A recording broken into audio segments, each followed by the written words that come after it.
All right. Welcome, one and all, to the latest episode, the newest episode of the Xbox 2 podcast. I believe this is episode 362. I'm one of your hosts, Randall19, and today we are rocking with my man. I had to put out the bat signal because Jez Corden is still recovering from his surgery. He is in no shape to do a podcast. Basically, he's recovering from his ordeal from last week. So I had to grab one of my best friends out here, Lord Beefy, Lord Cognito, whatever sort of adjectives or way you want to describe him. The man that was just recently on Podcast Unlock with Ryan McCaffrey, IGN. Yes. One of the lords. We have Lord Cognito joining us today. What's up, buddy? Yo, what's going on, bro? In the realm of Xbox, I'm making my rounds this week, man. This feels like old school COG on the come up. And when I was like, every show I was guesting all the time. I haven't done like a week like this in a minute, but not good to be here. Obviously I am tired. There's a lot going on, but when my man hits me, he throws up the bat signal. I'm telling you, that's what I knew you were, my friend. Because I was like, it's few people that I was like, damn, man, I'm tired. I could use this rest. You know what I'm saying? But man hit me, and then I got love for Jez, and shout out to Jez. Hope he's recovering well. I know when he's ready to disclose, he'll disclose what's going on, and all I will say is to Jez, get ready, get well, brother. I actually had the same thing you had going on, and you'll be fine. But yeah, once I saw that, and I was like, nah, I can't leave my bro like that. He threw up the bad signal. I just said, you got to do me a solid, bro. You got to move it up an hour. Yeah, which is why we're doing it an hour earlier than normal. Yeah, you know what I'm saying? Bro, that was a request from you because it's been a busy day. You guys, oh my God, bro, doing a lot of stuff with the podcast, the Doom reviews and everything. So it's like, all right, let's do an hour earlier.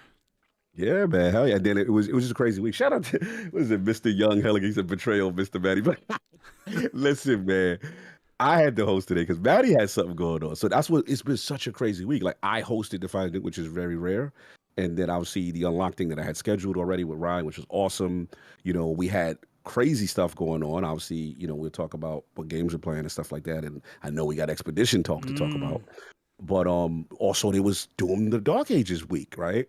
So me and Addict in the grind, and bro, it's been nonstop, So it's just one of those weeks where I'm like, you know what, it is what it is. I'll make sure I get my rest next week, and then obviously this is a huge week for us too because it's IOP 400. Like, bro, it's IOP 400. Wow. Again, that's why I knew I loved you because I was like, any other person, I'd have been like, nah, I'm good, bro. Well, yeah, I mean, I gotta thank you because otherwise there probably would be no show this week. We'd have to skip, because Jez hit me up on Saturday, maybe it was Saturday or Friday, and he's like, I can't do the show. I can't sit up at a desk, all, the surgery and everything. So I'm like, he's like, you'll have to find somebody. And I was like, all right, well, there's only one man that came to my mind, and that's Lord Cognito. And I knew you were busy because I saw you basically doing the world tour, and I talked to you because I had just beaten Expedition 33, and I knew what your schedule was, and I'm like, oh man, he's not going to be able to do it, but now you were able to. So, and hour earlier, so we gotta give our props to Lord Cognito. Otherwise, this episode would not be happening this week whatsoever. All good, man. All good. Like again, love the Xbox 2 community. Love you guys. Shout out to everybody in the chat. Shout out to Addict being messy. Addict being messy as usual. Remember when he said I would never have him on Xbox 2, and then I did? So yes, I do remember that. That. I'm actually impressed. Listen, give Lord Addict a shout out, man. I mean, me and this man up until like 2, 3 in the morning, editing, putting final touches on our, doing the Dark Ages reviews. Obviously, the embargo went today, and he's the unsung hero. He does so much things behind the scene to make us look good, to make things go smoothly, and would not be where I would need to be without him. So I'm gonna give him some love today, and ain't no slant. I'm actually impressed that he's awake right now. That's what's impressive. I thought he'd be knocked out. I was up to him like 5, 6 in the morning. So salute the Addict, man.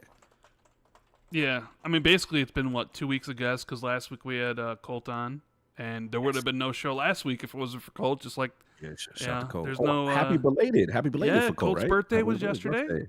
Colt's birthday. a big 4'9", I believe he is, or getting close to that. Oh, yeah.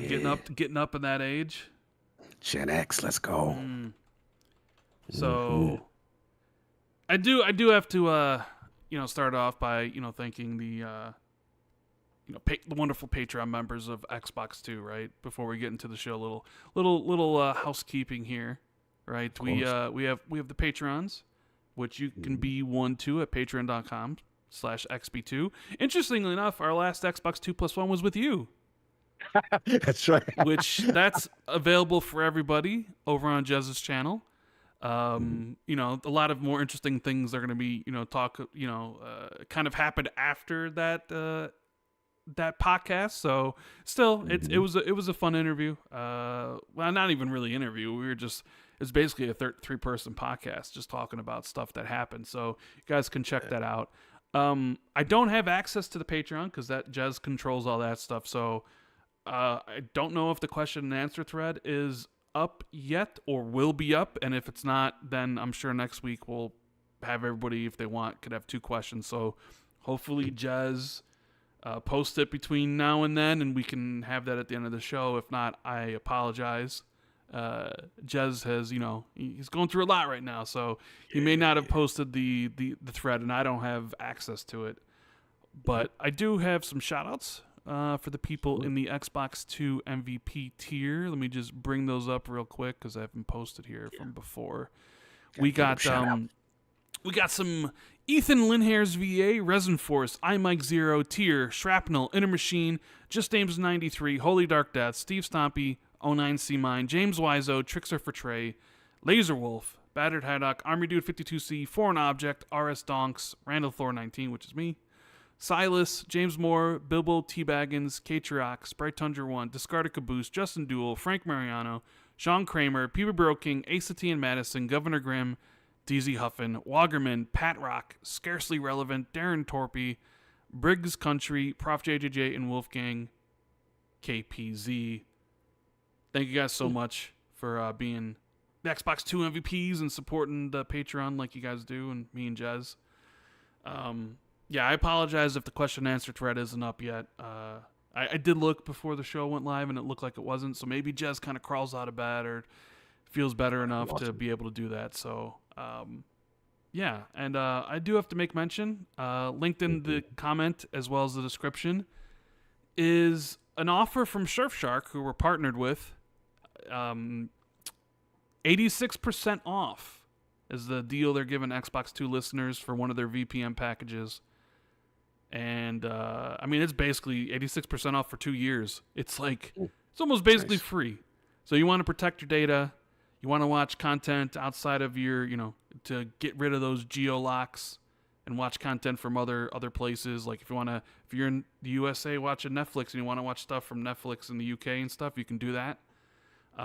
Links in the description as well as the comment. Click on it, check it out, and see if Surfshark is for you. So thank them for sponsoring the podcast.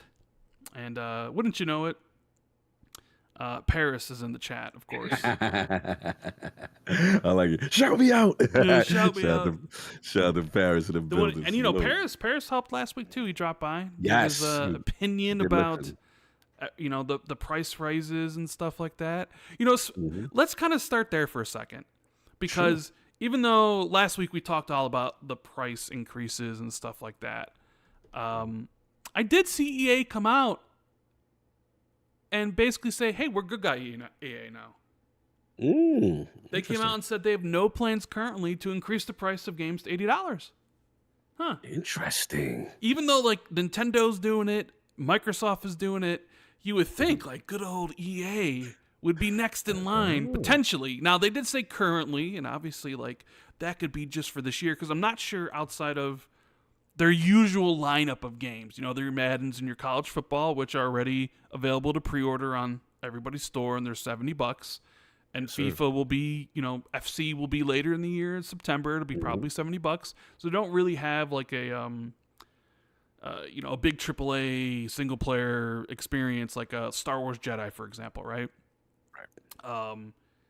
So they're like, no, we don't actually have any current plans to raise it to $80. So, is that But before you answer, I see a couple people in chat. We got Woodstar Fergus and John B saying, "Where's Jez?" If you didn't hear the intro, Jez is recovering from surgery from last week. He's still not feeling great. Still can't kind of be in one spot for too long. Like sitting at a computer doing a podcast would kind of really be detrimental to him.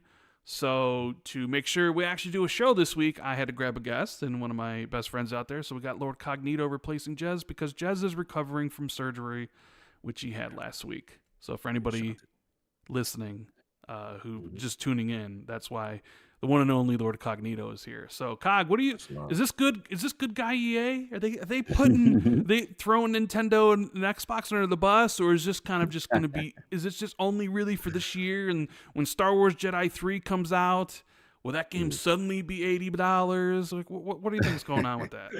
They're in the hero arc, right? Yeah, they're hero arc. Yeah. Sometimes EA gets back in those kind of arcs where they're like, "Hey, we're good guys now," and then they become the bad guys. Now, look, I mean, I think we had this discussion before, and the way I look at it right now is, even though we're in the age of $80, $80 games, and I think it was on no one's bingo card that Nintendo would be the first to kind of set the trend on that, right? To be the one to break through with the Mario Kart world. I look at it as a situation that, yes, companies are going to do it, but the way I internalize it is you have to have a specific brand power as a franchise or a name. So I put it this way. I don't see I would be shocked at any brand new IP trying to pull that, right? To me, it has to be something with the cachet of a GTA or a Elder Scrolls, or, there's certain franchises that, Sure. Call of Duty, something like that. Call of Duty, right? There's certain now. Granted, they got Madden, so I'll have to give them a little credit in the sense that, in my opinion, Madden could have easily been the game that they deem it is as, the only it is the only football game in town, like simulation football. Right. If you want to play that, it's the only one. They could charge 80 because then where are you going to get your fix from? Facts. And it pays me to say that, bro, because me and you are from the 2K era, right? When 2K, NFL 2K versus EA, they forced EA, for competitively on the price comparison, when they had like the $20 NFL 2K, which is probably arguably one of the best football games of all time. People to this day still have their simulation and AI routines state that they are better with the offensive and defensive line play to current Maddens today. That's how ahead of the game, 2K was it Visual Concepts or whoever it was that did that. And then they were forced to then they'd be eliminated because EA ends up getting the NFL license outright, and then kind of boxes them out of the game, and thus Madden, the story of Madden, kind of being unchallenged continues. But I think it's one of those things that, like, they're in their hero arc, because I look at what's going on, and you look at a guy like Joseph Ferris, right? And you look at $4 million for Split Fiction, by the way. Incredible. That was my game of the year until I played Expedition 33, which we'll talk a little bit more about that later. But yeah, I mean, such an incredible game. Incredible. I'm halfway through it with Lord PD TV. Shout out to him. I'm doing his streams every week. We do, we play it. I didn't know what to expect. I knew it was going to be good, but there's a part of me that's like, It Takes Two was amazing. It was a game of the year contender, right? Or winner, excuse me. And I'm like, all right, it's going to be good, but I didn't expect it to be that good. Right? So I'm like, bro, who's thinking of this? All these great ideas, all these level designs you can see clearly inspired by other games of the era. But where I was going with this is that, to me, one of the greatest victories Joseph Ferris has done is get EA to say, hey, if you want to play this game, you can offer a friend pass, that doesn't own the game. Bro, very un-EA like. Very un-EA like. Bro, from a corporate standpoint, do you know how much you can nickel and dime? Yep. If you wanted to and say, hey, everyone needs to have a copy, right?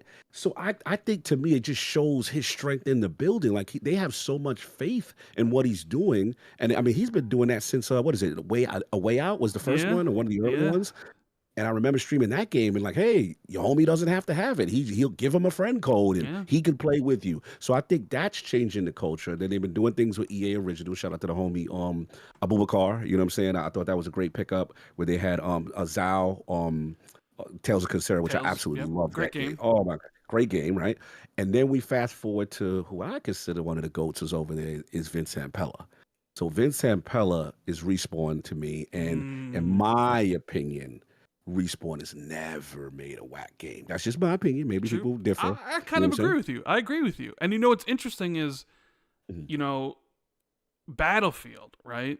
Oh, There, there was a point in time where people thought Battlefield could basically surpass Call of Duty. That didn't happen, right? There was a couple Battlefield games in there that just weren't good. And, it's not like, Call of Duty was putting out good games or bad games or whatever, and they're just the brand. But the interesting is, right now is during their fiscal call, they did say that Battlefield would be out by March of 2026, right? And there's some speculation that maybe it's going to launch this fall because there's no more GTA this fall. And what better time to potentially release it this holiday instead of, potentially releasing it in March and then, GTA's 2 months later. And I sort of wonder, that would be a game potentially you could sell for $80, but I think they wouldn't because Battlefield needs to regain market share, mind share, all those things that it lost to Call of Duty over the years. Yeah. So if it does come out this year, which hopefully it does. I've always been a Battlefield multiplayer dude over a Call of Duty multiplayer dude. Always. Ooh, spicy. I just like Which one? Give me one. Battlefield 3? Battlefield Bad Company. Battlefield Bad Company 2. I put nice. I think I have 300 hours in both of those. Battlefield 3 I put a lot of time into. Not so much Battlefield 4, but there was a point in time where Battlefield was the multiplayer go-to game for me and my friends. And eventually it lost a lot of, I think it was Battlefield 5 where it kind of lost a lot of its audience. Battlefield 1 was great. So I feel like, if they do release it this fall, I would expect it to be $70 because they probably would we already know Call of Duty is going to be 80, right? Xbox pretty much already said, hey, we got $80 games starting this fall. I mean, what other game could they really be talking about, right? I think it would be smart for them to come in and be like, we're at least $10 cheaper. And like you said, Vince Zampella hasn't really made a bad game. Yeah, man. And to add on, right, it just shows his cachet in the building because, obviously he gets there, he's one of the GOATs of one of my favorite games of all time, Titanfall. And even before that, he was, in my opinion, when Call of Duty was in the golden era on Xbox 360 and the original Infinity Ward, era. So for me to see him now come over to, EA, it just seems no matter what genre they do, they kind of nail it. So for me to see him get that level of cachet that they say, hey, we want you to resurrect Battlefield. Stop what you're doing. And that to me is a huge deal. So they're putting all their resources. I think they did a Vidoc not that long ago talking about how they almost Call of Duty and as far as separate teams. And you could tell the organizational structure is changing. They want to make it streamlined. So I'm pulling from, I think he'll do good. I'm with you. I'm probably more of a Battlefield guy as well. I used to be Call of Duty all day, every day. And then I kind of stopped after the Black Ops, maybe I'm trying to think 3. I kind of stopped. I kind of retired from all that prestige and stuff. Shout out to last year though. It's funny being in Game Pass and Black Ops 6 was fire. I love Black Ops. That was me coming back after a long time. But historically, I've always liked what Battlefield attempted to do with full-scale war. Shout out to my man, Sean LeBrie in the chat. Yeah, BF1, so many hours. I just like the idea of vehicles are in play. Yes. It's full-scale. You have your specialist kind of thing going on. And it was just fun, man. It was just so much fun and destruction. I will admit, I did feel a fall for the marketing buzzwords. What was it? Levolution. Was it Battlefield? Was that Battlefield 4? I think it was 4. Yeah. Where you level that skyscraper. Oh man, it's crazy stuff. It's crazy. It was a canned animation, but it was kind of cool. It was but you never seen anything like in the game before. It was just that is so cool. It's funny because for me, Call of Duty is just all about the campaign. That's all I care about in Call of Duty, right? I couldn't give 2 licks about the multiplayer. But with Battlefield, I really don't care about the campaign, mostly because it's kind of bad. Yeah. And it's all about the multiplayer for Battlefield. So it's kind of it's switch. It's weird for me. No, I feel you. They had 1 or 2. I think they had one year where they had my man from the Omar from the Wire. Yeah, yeah, Damn. yeah. But other than that, like, yeah, Battlefield campaigns are very Yeah, forgettable. I will yeah. give you that for sure, for But sure. where's my crew from the Bad Company crew? Like that was when like, I was so upset that they never continued on with the Bad Company moniker, the branding, because it was so good. Not only the multiplayer aspect, but you actually had these characters and the story. And for whatever reason, they never went back to it. But I don't know. I feel we had to talk about that because talked about the $80 stuff and what's the future and how many companies are going to do this because there's always we'll probably talk about when we talk about GTA, but like EA came out and said no, and it's like what EA, what's going on here? You know what I mean? Like so, there's that. But I wanted to talk about Expedition 33 briefly because I know I've talked about it the last 2 weeks. We do got COG on. We're going to talk about what we're playing and the game that is on screen is a game that I beat a couple weeks ago. Mullet, God, what's the name of the game? MadJack, Mullet MadJack, I believe. It's on Game Pass. Okay. Nice. It's actually a fun game. It's a short game, but it's a fun game. It's a really fast-packed action shooter where like you have 10 seconds to live, and you have to like just run through these corridors and kill these enemies with headshots or kicking them into vents, and you get like time added to your life because your heart's about to explode. Yeah, MadJack Mullet. I get the name confused sometime, but it's on Game Pass. That's how I played it, and I had heard about it before. Yeah, the art style looks great. There's like 80 floors. If you die on say like floor 15, you go back to floor 10. So every 10 like levels, there's a boss fight, and then it saves, and that's where you would start from. But it is. You got all these different weapons you can choose. At the end of each level, you kind of choose a new ability. It's not a roguelite where like things change, even though like the layout of the levels might change a little bit, but they're all sort of similar. It's just about that like high octane adrenaline running through your body, just trying to get through these levels. And then like when the timer gets really low, you're like panicking, trying to find somebody to kill to increase your time on it. I actually really recommend if you're really like, oh, what am I going to play between now and Doom or whatever, give this one a shot because I do think it's worth it. I mean, I think King was talking about this game. I remember this. He was waxing poetic about it. This looks cool, man. I love this art style, very distinct, like very cel shaded. You know what I thought it was at first? Because I thought I saw cards or something. I thought it was what is it, Frag Punk or something? I was like, is Rand playing multiplayer? I was like, Rand ain't playing no more. But nah, this actually looks cool. I like that whole thing about the life and what is it? You know, you fight to keep yourself alive. Yeah, they have a lot of different difficulty settings. There's like one where it's like strictly life, which is like a no timer mode. But then there's like each difficulty kind of like this one, the easiest gives like 15 seconds. The next one down, which is like kind of normal, is like 10 seconds, and each like headshot gives you 3 seconds. But then the one below, it's like 10 seconds, but you only get like 1 or 2. So like there's all these different difficulties that you can kind of push yourself towards. You know, and there's like 80 floors, but that's not really a lot. Like you think, 80 floors or whatever it is, you'd skip some. But like a lot of these levels you're beating in 45 seconds. A minute. Gotcha. You're just swarming through them, kicking enemies into vents, blowing everybody up. It's a fun game. It's definitely a lot of fun. So that's the game that's on screen. So they're playing. But me and Cog, we both finished Expedition 33 yesterday, and I'm sure a lot of people saw my tweet.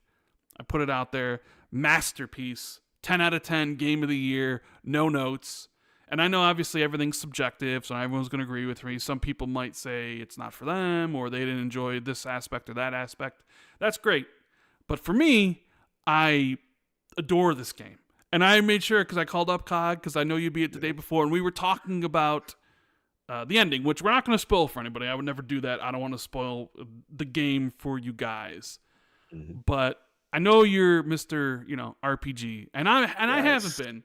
I know I've been making you proud this year because I played so proud of you, Metaphor Refantasio in January, and here we are with Claire Obscure Expedition 33. I'm going to make a bold statement. Okay, let's do it. I'm going to make a bold statement here because, and maybe this is just recency bias and my emotions getting the better of me, but when I talk about games of the generation, of this gen, my number 1 is Cyberpunk. My number 2 is Elden Ring. My number 3 was Alan Wake 2. Mhm. I Yeah. think I'm gonna have to slide in Expedition 33 at number 3, underneath Elden Ooh, Ring and above Alan Wake 2, I like with the this. I chance of like it it. possibly moving up above Elden Ring. That's how much I Oh, think of this game. How much like I was watching the endings. what you It think? like I'm not Mm-hmm. gonna spoil anything, but like Right. it touched me. Yes. I was definitely like thinking about it and combine it with the story and the great characters Mm. and that turn-based combat with that Sekiro style dodging and parrying. I played it for Mm. 50 hours, did everything in the game. I truly loved this game, and I had no expectations going into it, which is great. It was like we saw it last year at the showcase, and it was like, okay, that Yes. looks cool. That looks really cool. But I couldn't have been more blown away. What about you? How you Bro. feeling about this game? First, before you do all that, I am so proud of you right Yeah. now. Like to see my brother's journey, Mm. and I'm going turn based, and I could never get you really to commit. So it kind of started with Metaphor Refantasia, and I'm like, Mm-hmm. oh, okay, Rad's getting into it. He likes it. He really enjoyed the whole story there. And then, obviously we see the reveal of Expedition. And I'll never forget, shout out to Walkerman in the super he actually put Yeah. a super chat. We'll get it in a minute. But I was there and I was just like, yo, what is that? And I'm like, I initially just thought it was a, third person over the shoulder, typical action style game in the vein of a Sony style game. And then it jumped into the turn based. I'm like, oh, this is gonna be perfect for me. But what's surprising and cool to see as I got my boy, I got you, I got guys like Ibantis, and historically you guys are not turn-based guys, right? And to see so many rally behind this game, not only is it great story, great characters, the whole idea of the paintress, it's like you got 30 years to live and you get Thanos snapped and all this kind of stuff. Like the story is so cool and very dark and stuff like that, but it's so cool to see you guys playing it. And what I realize is I think it's the perfect marriage of the turn-based community and the souls community, right? Because the Souls community, they like the agency of the game in terms of, hey, you just can't sit around after you attack. You have any enemies, can be serious, and thus you got the parrying, the dodging, and the difference between, okay, hey, I got more of a window if I dodge, but it's more satisfying to parry. It's risky and stuff like that. But to see you go through it, and we both admit, again, we're not going to spoil anything here, Mm. but I think we can admit after Act One, Mm. it was very powerful, the tone of this game. Mm. And I was like, wow, they're doing that. And to Mm. see your journey and listen to you talk, all right, where you at? What's going on? This, that, and the third. And then to hear you talk about the emotional weight as you get to the end and some of the things you have to decide to do. And I got emotional hearing you get emotional. Yeah. Because you were like, bro, I can't believe this. So I'm like, Red, what did you do? And then we're going back and forth. And then it's one of those games that will be talked about for ages because you understand the weight and the ramifications of what you are about to do. And it's so beautifully done. And can we give a shout out? Because I've been championing video game music for a long time. Oh I god, the feel, music in this bro, game is if it doesn't win soundtrack of the year, then you might as well just fold up the game awards and never do it again. listen, bro, And it's you not know just me, one track. It's not just two bro. tracks. It's not just three Bro, tracks or four tracks or five tracks it's like freaking every single track is everything. a freaking banger. Fucking banger. I'm sorry for censoring myself. I'm like seriously. I went I back love it. after I finished the game last night. And I just sat there with the record player and I just started playing the fucking songs, man. Bro, and it gets you emotional too, bro. You know the game is fire Mm, when you got your title name in a track. yes. Clear, obscure. I was over. It's over. Are we gonna get some Da-da-da. singing, Cog? You gonna Bro, don't let me start. I'll yeah. ruin your whole podcast. Bro, it's crazy. Bro. It is one of the most amazing, beautiful, orchestral elegance. And then, Elegance. like, whoever this girl is, they got made. But shout out to Sandfall. You read the story of the development of this kid. They found Mm-hmm. your man on Yep. SoundCloud. You never did a video game before. Like, what are we doing? Then they put out a tweet today because there's some tracks that are missing on the soundtrack. If you look at it, he put out I believe the gentleman's name, Lorien, right? Lorien Mm-hmm. to start or something. And one of my favorite, like every song for the most part is just epic. But then he has like really cool, subtle themes. Yes. One of my favorite ones is like when I think me and you talk like when you're in the manor. Mm-hmm. And it's a very dark kind of, brooding kind of and mysterious energy. And I'm like, where's this track? And he just put out a tweet today. Hey, we updated the OST. We added tracks that were missing. Bro, this thing is trending like a #1 music album. As it should. As it should. It deserves it. Crazy. Yeah, shout out to Jerry Jamie Wayne, the prologue. Bro, that's what I knew. Yeah, the prologue. This world is so horrible that these people are living. And I'm just like, wow. Like, and even from the start, then the music is very foreboding. It's very dark, and it just evokes an emotion out of you. And yeah, salute to them, man. But it's so cool to see you kind of just gravitate towards this game. Also, I want to shout out my boy, last word, Ibantis. He does not play turn-based like that, at least for a long time, since the Chrono Trigger days and stuff like that. And he was like, yo, Cock, yo, they did that. Maddie was like, yo, they did. Everyone, for the most part, is like unbelievable. This is a consensus. And yeah, it's going to be interesting at the Game Awards. I will say that they are putting this. This game is taking the gaming industry by storm for many reasons. Yeah, but yeah. 2 million sales, right? Woo. Not to mention whatever it's done on Game Pass. I saw, Ham Solo's in chat, but I saw him. He beat it yesterday too. Everybody seems to really be high on the game, and it's like there's the story, there's the characters who are all complex, and they have this reasons for doing what they're doing, but we can't undersell like how good like the actual combat is, right? Yes. Like some of those boss fights, when you have to kind of like the war of attrition of using your abilities against them and then having to parry it or dodge. And I'm somebody who's like, screw dodging. I'm parrying these mothers. I'm getting that counterattack damage, right? Yeah. So you end up in like some of these epic fights where, you're like, I need to parry this stuff. And then you die a whole bunch until you learn the pattern and the fights become incredible. And the way the game is set up about like the freedom to kind of make your own build, because they have these pictos. And each of these pictos, like once you learn them, can be used on any character as long as you have the Lumia points too.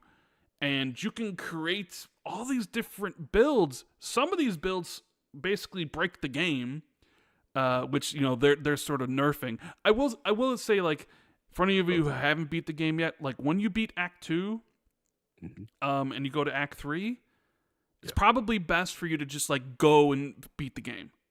Because if you do all like the surrounding high level things like the Endless Tower, those super bosses, you'll become like so over leveled that by the time you go back to like finish the game, it won't really be a challenge if you really desire that challenge. So like I would suggest like going right to finish the game and then afterwards like do all the extra stuff in the world just in case you wanted that challenge. Because I know some people are like, screw that, I want to become OP as a mofo and then put together these crazy builds, so bro, I don't know. Like I agree. I can't see any other game right now at this like at this juncture. Is there anything that left to compete? What we got? I mean, GTA is out of the picture now. I expect Doom. I haven't played Doom because I did not get a Doom code. Xbox don't care about Rand no more. Neither Bethesda. No Doom code for your boy. So I'll be playing it with everybody else. So I'm sure Doom's going to be great, but I don't think it'll be. I don't think it'll pack the emotional depth that Expedition 33 will have. I'm really looking forward to Death Stranding 2 because I am a Kojima fan, and we'll see how that goes. All the previews came out for it. They're like talking about like we played this for 30 hours, and it's like a 75-hour game. My buddy Lovebuck Gophers in chat. He's he's the RPG master, right? He plays all these RPGs. He's resentful of the popularity of Expedition 33. Really? What's going on? What's the history on that? Because he is playing the game and he likes it, but he also was coming off a 150-hour other RPG that he was playing, and maybe he wasn't in the mood. And I finished the game and I told him like, come on, you need to get back to this, and he's just like, sort of resentful that the game's getting this like shine that other RPGs should have gotten, I or got you. whatever. And I'm like, come on, Gopher, come on, Gopher. You know what I Look, mean? I Like, mean, come listen, on. in defense of Gopher for the hardcore RPG, JRPG, the turn-based guys, like we've championed this genre for so long, right? And how I got to look at it is like this is the perfect one to get our brothers who wasn't down in it, And like you said, it comes down to that Souls-like aspect of the combat, right? So, but I get it. There are a lot of I see some of my hardcore turn-based brothers. They like, nah, bro. Like, you know what I'm saying? Like, it's going, bro. I don't know about Yeah, generational. yeah. Yeah, you know what I'm saying? I can see that, No, I But I mean, I think this get is the it. one that. I Yeah, mean, I don't play RPGs that much, right? yeah. But I have seen other people being like, well, did you play this game and this game or whatever? And I'm like, that's fine. But I just wanted to share how much I love the game. So when you think about like the other games, like I said, Death Stranding 2, I don't think it'll surpass how I feel about Expedition 33. I'm sure I'll love it, Okay. right? All right. Looking towards the end of the year, We got. what else is What coming out? we bro, we got Ghost of Yota. Ghost of That's coming. Yotai, I don't think it'll pass this. I'm sure Ghost of Yotai will be a great game. All right. Ninja Gaiden 4 4? probably will be amazing, high octane energy hack and slash. But I don't. That's the thing. Like, I never expected Expedition 33 to do what it did to me. So there could be another game that comes out of nowhere and then kind of makes me change my mind. And for a while there was Split Fiction. Like, I love Split Fiction. I played it with Gopher and co-op. Me and him loved it. Me and him were like, this is so amazing. Some of the innovative, unique things they're doing in that. And that was my previous game of the year. And then this game came out of nowhere. So, I don't see any game coming that would surpass it for now. But then again, I haven't played any of the other games. So that all could change, so. No, for you. I mean, it's interesting. It's funny you say this because on ILP last week, I put a fun topic out to the guys, and I was just like, all right, now that the boogeyman is gone, that is GTA, right? We know GTA is out of 2025, so in 2026, what are the contenders? And it was, I have to give you credit, Rand, out of all of us that we started talking, we started naming who the nominees should be, right? So the first one with consensus was like Expedition, right? Everybody's like, yo, Expedition. Now, Split Fiction was up in there. You know what I'm saying? Now, I know you didn't get a chance to play, but Kingdom Come Deliverance 2, bro. Yeah, a lot I know. of people love that game. I know that is true. A lot of people love that game. And so you got that. And I've asked you and I've asked other people, yeah, should I you should play this game? Because it's like, Yes. you've told me I should play it, right? Because you think it'd be a game for me. But I've always told you, it's like, I got to play the first one first. And you've said, you don't have to. But I'm like, but I would have to. I'm not someone that can just jump in. There'll be like book series or whatever. It'd be like, this is the 6th book in the series, but you could start here if you want and not miss anything. But, there are some Easter eggs or whatever. And I'm like, I'm the person who needs to start at the beginning. I'm the person that needs to know the character's backstory and why they do the things they do and all that. Like, I can't start with the second game in a series. So like, as much as I do want to play Kingdom Come Deliverance 2, just to experience the story that you told me about, because I hold your opinion in such high regard, Love it. is this like, fuck, I would have to play Kingdom Come Deliverance 1. Deliverance 1, yeah. I got and you. I'm just like, I don't know if I don't, Not right now. Maybe I will at some point, but there's been, like you mentioned, like you got Kingdom Come Deliverance 2, you got Monster Hunter Wilds, you got Split Fiction, you got Blueprints, which people love. Now you got Expedition 33. That's 5 games right there that you could probably name off the top of your head. Here's the thing too. We always, I know me and you are not the strongest Nintendo lords, but they are coming outside. I know you fix your face. I can see your face right now, crunching up, right? Fix your face, right? I can visualize it. But either Mario Kart World or potentially a Donkey Kong Country might get a nomination based on the pedigree. And Gopher just said that in chat.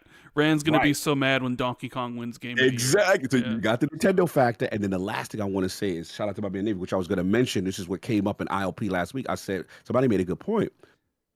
Indiana Jones technically qualifies this year. It does qualify. So we have that idea, and coupled with the fact that PlayStation players are now playing it for the first time. So that's a new game for a majority of people, right? And you both kind of wax poetic about how we love indie and how Machine Games cook. Yeah, so it's gonna be an interesting year. I'm still with you though. Like, gun to my head, Expedition is the champ. I'm not Mm, gonna waver from that. But I just want to see how the year plays out. And I'm curious to see how voters, with obviously Game Awards, obviously we do our New York Game Awards or with the gaming circle.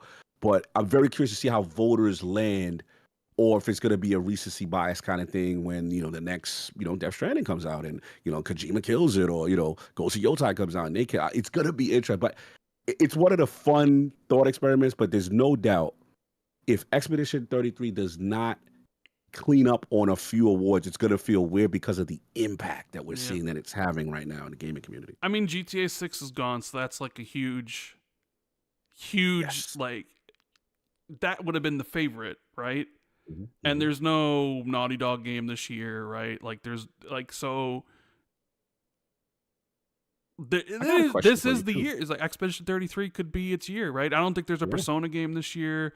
Granted, Mhm, Nintendo's coming in. I doubt Mario Kart's going to be it, but Donkey Kong maybe. And you never know. Like Nintendo might have a Super Mario Galaxy 3 or Sunshine mhm. or not Sunshine Odyssey 2 ready for the fall or something that Right. could fill that void, and get Yeah. those accolades, but. I Yeah. mean, right now, I know it's like in the moment because I only beat it yesterday, but like my third favorite game of the generation so far, and Mhm. I didn't even know the game existed until last year when Oh, X showed up at Xbox's showcase, and we were worried that Oblivion was going to overshadow it because it talk dropped to two him. days Let's get to before, it. right? Like Let's get to it. Come on. Oblivion's done amazing. I think it was recently posted that it was like already in like 1 week was the third best-selling game of the year, right? Even on the PlayStation Store, the PlayStation Yes. 5's top-selling digital games of April were all Xbox releases. Yes. Oblivion, Minecraft, and Forza Horizon 5. So here's Oblivion, and it's like, man, here's like a legendary icon Mm, in the Western RPG scene. For a lot of people, they're mhm. first, right? Yes. 2006, Oblivion. I know it was mine, even though I played stuff like Jade Empire back on and like Knights of the Republic and stuff from BioWare on the OG Xbox. Like for a lot of people, Oblivion was that first taste, Hell yeah. right? So it comes back, looks great, gets good reviews, everybody's playing it.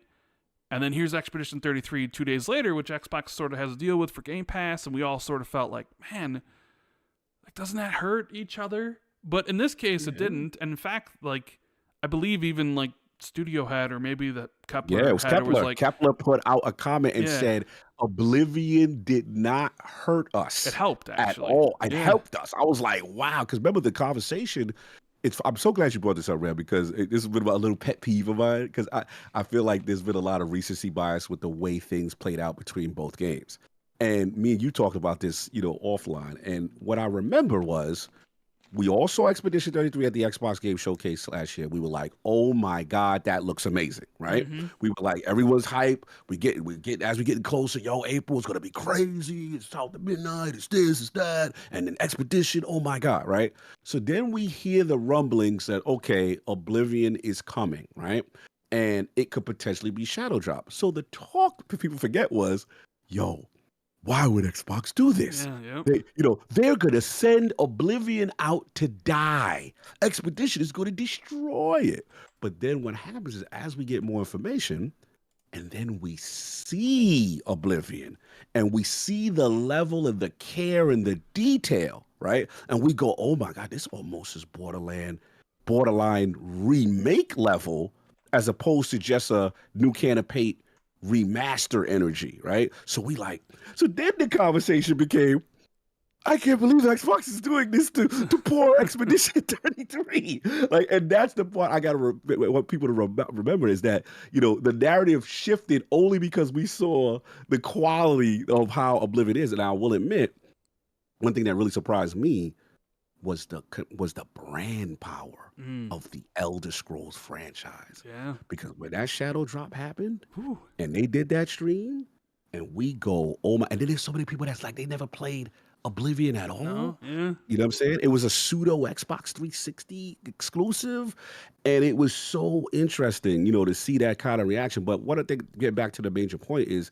to see Kepler get ahead of it and say, hey, we are a distinct audience. We did our research. First of all, they were cocky. They were like, we're confident in what we're doing. Right. That's number one, he said. Number two, it was just like, hey, we're a distinct audience. We've noticed the Western RPG and the JRPG are two different audiences. And he said, like, those guys won't play a Final Fantasy and stuff like that. And he said both can thrive. And then now we got the data, right? We saw the sales. Obviously, it was Expedition did like about 2 million right now. If you look at the Steam charts, the last time I had checked, I don't know, you can update it. It was maybe like a couple of days ago. I think like Oblivion was like at 130,000, active players on Steam. And then like Expedition was like 120 something thousand or whatever. And I'm like, bro, these are live service style numbers for these games. That's impressive. So both are thriving. He even mentioned, shout out to Xbox, if it wasn't for being on that stage, he said we're a double A game being put next to the Gears and all these other games, giving us the spotlight we need. So again, the narrative that he's destroying is that, Xbox destroyed, Expedition's momentum with a shadow drop and stuff like that. He said absolutely not. So I thought that was really cool from one of the Kepler guys from, who was a publisher of Expedition 33 to get that out there and say no, we're actually really thriving and we're glad this actually happened. Yeah, absolutely. Absolutely. Jez is in the chat. Jez is here. He's got a super chat. He says the question and answer thread is up on Patreon. There we go. So any of the Patreon members who have access to that, go drop your question. We'll answer it at the end of the show. But so good to see Jez. The thing here, the throughput, the line that we can kind of tie some other things together and do a segue, because I want to get your thoughts on this, and I want to get chat's thought on this too, because it definitely seems to be kind of brewing up with the rise of $80 games, even though EA is playing nice for now. But you have these low price games.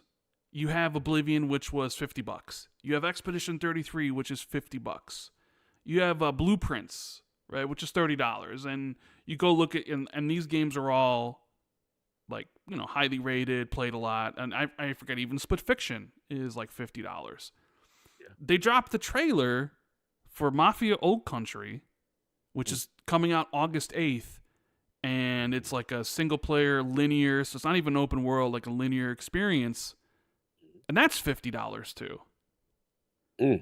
How are you feeling about the return of the lower price game and how they're being perceived by the audience in light of rising costs? Yeah. And also because these lower price games are also amazing. Because I think there was a point in time where you would price a game at a certain point. Like say you were $40. Yes. People would look at it and be like, "What's wrong with you? Why aren't you full price? Why aren't you 70? Something's missing. Something's missing." And I feel like recently, and I'm not saying this has always been the case, because obviously there are great indie games and other great titles that come in at a different price point from the standard and are amazing, but I feel like in this time of discussion surrounding, how much is Grand Theft Auto 6 going to cost and $80 games, you have some of the highest rated games this year being these $50 experiences. And as someone, I enjoyed Assassin's Creed Shadows and I put 60, 70 hours into it, right?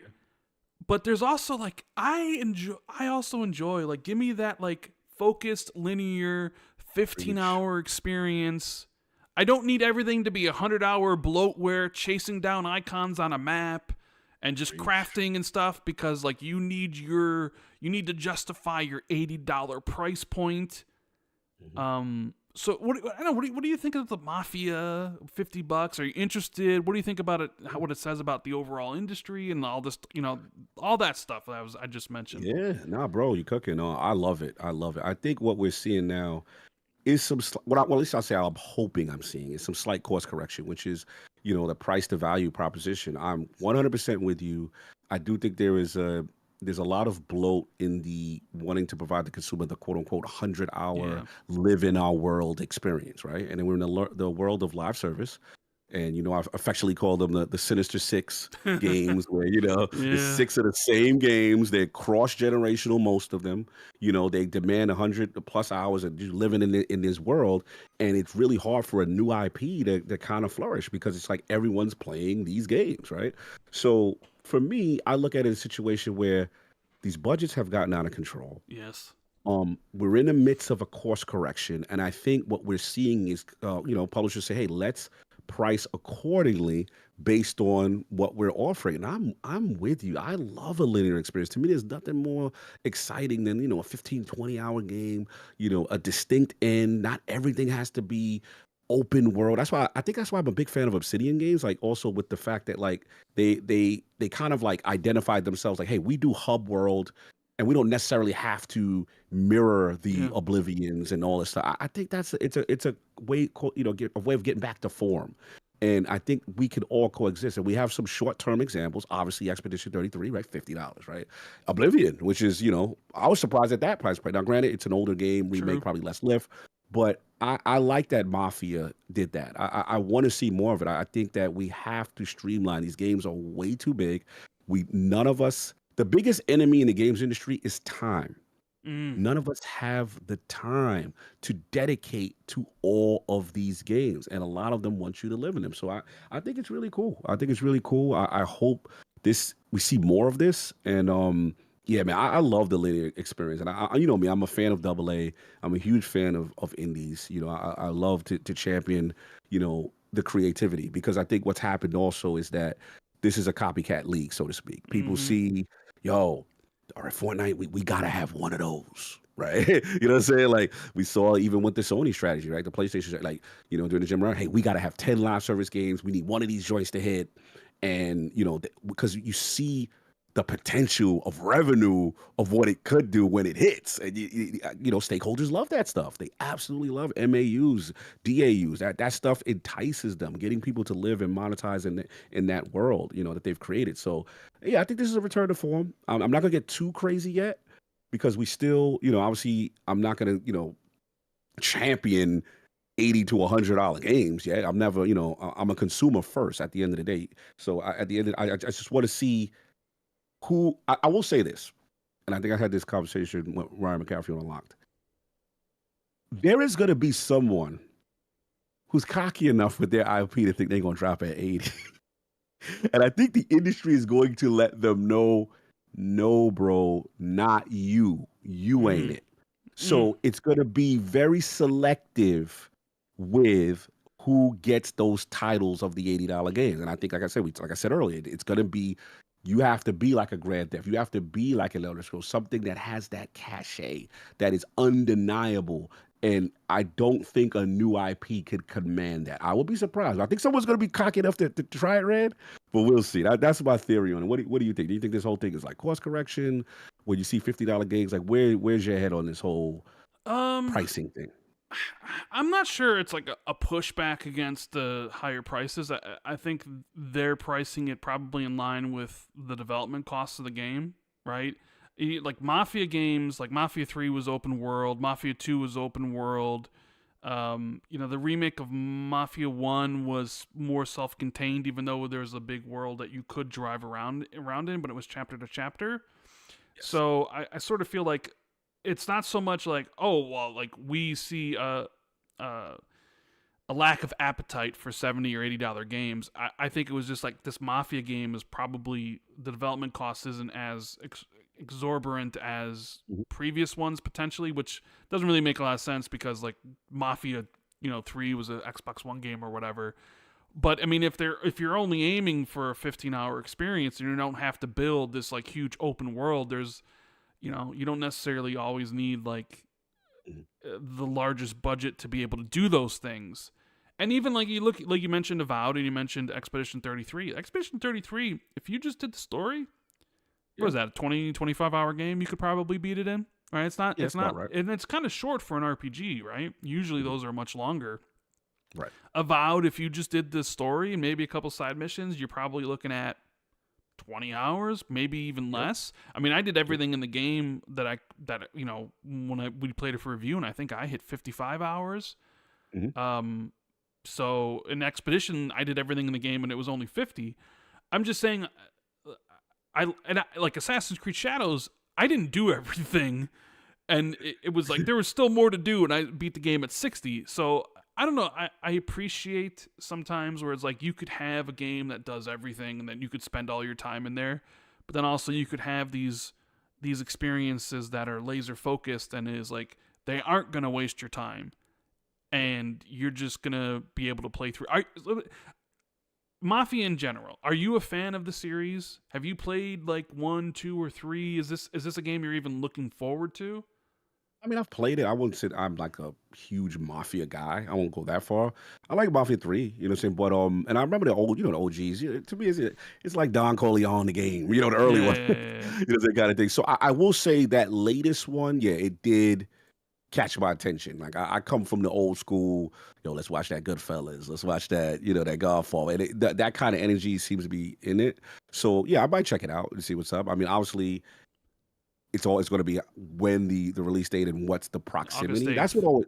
Yeah. So I mean, I it's got to going to be see. coming in August when there not a lot of games Not released. too much going on, Yeah. right? I think there was like one game. I think the only game for me is probably like, again, it's a short. I think Shinobi might be coming around. You know how I get. Shinobi is the end of the month, and then Metal Gear Solid Shinobi is like the 27th. So like there's a big gap in between there. So I'm kind of looking at it like I like Mafia. And I like the fact that, and the trailer looked incredible. So I was like, all right. Yes. So early August, that's great. Games of this caliber don't really release then. And then like that's far enough space away from Metal Gear Solid Delta. And then the next game, I guess we sort of kind of need to get into Gears of War Reloaded, ladies and gentlemen. Oh boy. A Gears of War Reloaded. God, after years of speculation, 3 years of Special Nick. Going on and on and on about Gears of War collection, so much so that everybody penciled it in every single year at the Xbox showcase from 2022 until now. It's happening, and just on a random Monday, like just Xbox woke up and was like, all right, you know what? Here you guys go. They announced Gears of War Reloaded. For the Xbox Series X and S, Xbox PC, which is a weird way to say that, I guess, but whatever. Yeah, interesting verbiage. Xbox Cloud Gaming, PlayStation 5, and Steam. So one of the stalwart Xbox franchises is going multi-platform to, as sort of we expected, mostly everything to. Day one as well. I know some people are holding out on like, oh, it'll be a 6-month exclusive or what have you. I wouldn't be expecting that at all in the future. It's going to be launching on August 26th, $40, $39.99. It's basically a remaster of Gears of War Ultimate Edition. I mean, they have the specs here. It's going to be a 4K, 60 FPS in the campaign, 120 FPS in the multiplayer. It's got HDR, Dolby Vision, Dolby Atmos, VRR, 4K assets, and remastered textures. Blah, blah, blah, blah, blah. But no mention of like built from the ground up on Unreal Engine 5. And if you do own Gears of War Ultimate Edition, you are getting the game for free. You'll get a free upgrade that Microsoft will like message you the code, be in Game Pass as well. So, I mean, there's a lot of angles we could attack this from. How you feeling about Gears being multi-platform is one. Yes. And, the rumors being wrong is another, and whatever else. Like, what are you thinking? Like, for me, it's funny. Yeah, how you feeling? How you feeling, man? We need to go. We need to have therapy today. What we doing? I mean, like, look, it's expected. Like clearly, I mean, Phil came out and said, I don't know how long ago, like no red lines, and that tells you all you needed to know. So if you're holding out hope that like Halo's not going to go over, like you should abandon that hope. I think it's pretty apparent now that they're going to put everything everywhere, and that's just their plan moving forward. Yes, sir. I don't know. I don't really feel a certain way about it. Some people like, oh, like yeah, you knew it was happening, but when you see it. Right. You feel a certain way, and it's just like, no, not really. Like, it's something I expected for happen for a while. So, like, when I saw it, I was like, oh, okay, whatever. I'm not excited. There's the whole rumor situation about like this thing being rumored for 3 years as a collection, and then it finally releases, and it's just one game, a $40 experience. When the rumors had it being the full collection with no multiplayer. and Right. now I heard that it's talk. a single game with multiplayer and everything. So like, Right. seems a lot of the rumors were wrong on this one. I'm sure people will say like, oh well, there was a collection, but they're just gonna sell each individual one separately. I was right the whole time. Like, I'm sure that's what Nick is saying. Like, I was right the whole time. They just pulled each game out separately or whatever, which is funny because I had gotten a DM like a month and a half ago being like, yeah, these Gears rumors, they're going to make people look foolish. And they're like, well, they certainly did. I could see why Microsoft is doing it one at a time. And I do agree they'll eventually do like, it'll be Gears 2 probably in 2020. 7 and then maybe Gears 3 in 2028. You might as well like try to get as much value out of it as possible. Honestly though, I couldn't care less about Gears Reloaded. I have no desire to play through this game again whatsoever. I have no interest in playing through the campaign one more time. I don't have any interest in playing the multiplayer. So I'm not a big for Gears me, multiplayer fan. I mean, look, I understand, like, Gears EDA is probably going to release next year. It's been a while since the Gears franchise, last game, and we're actually, going to a prequel.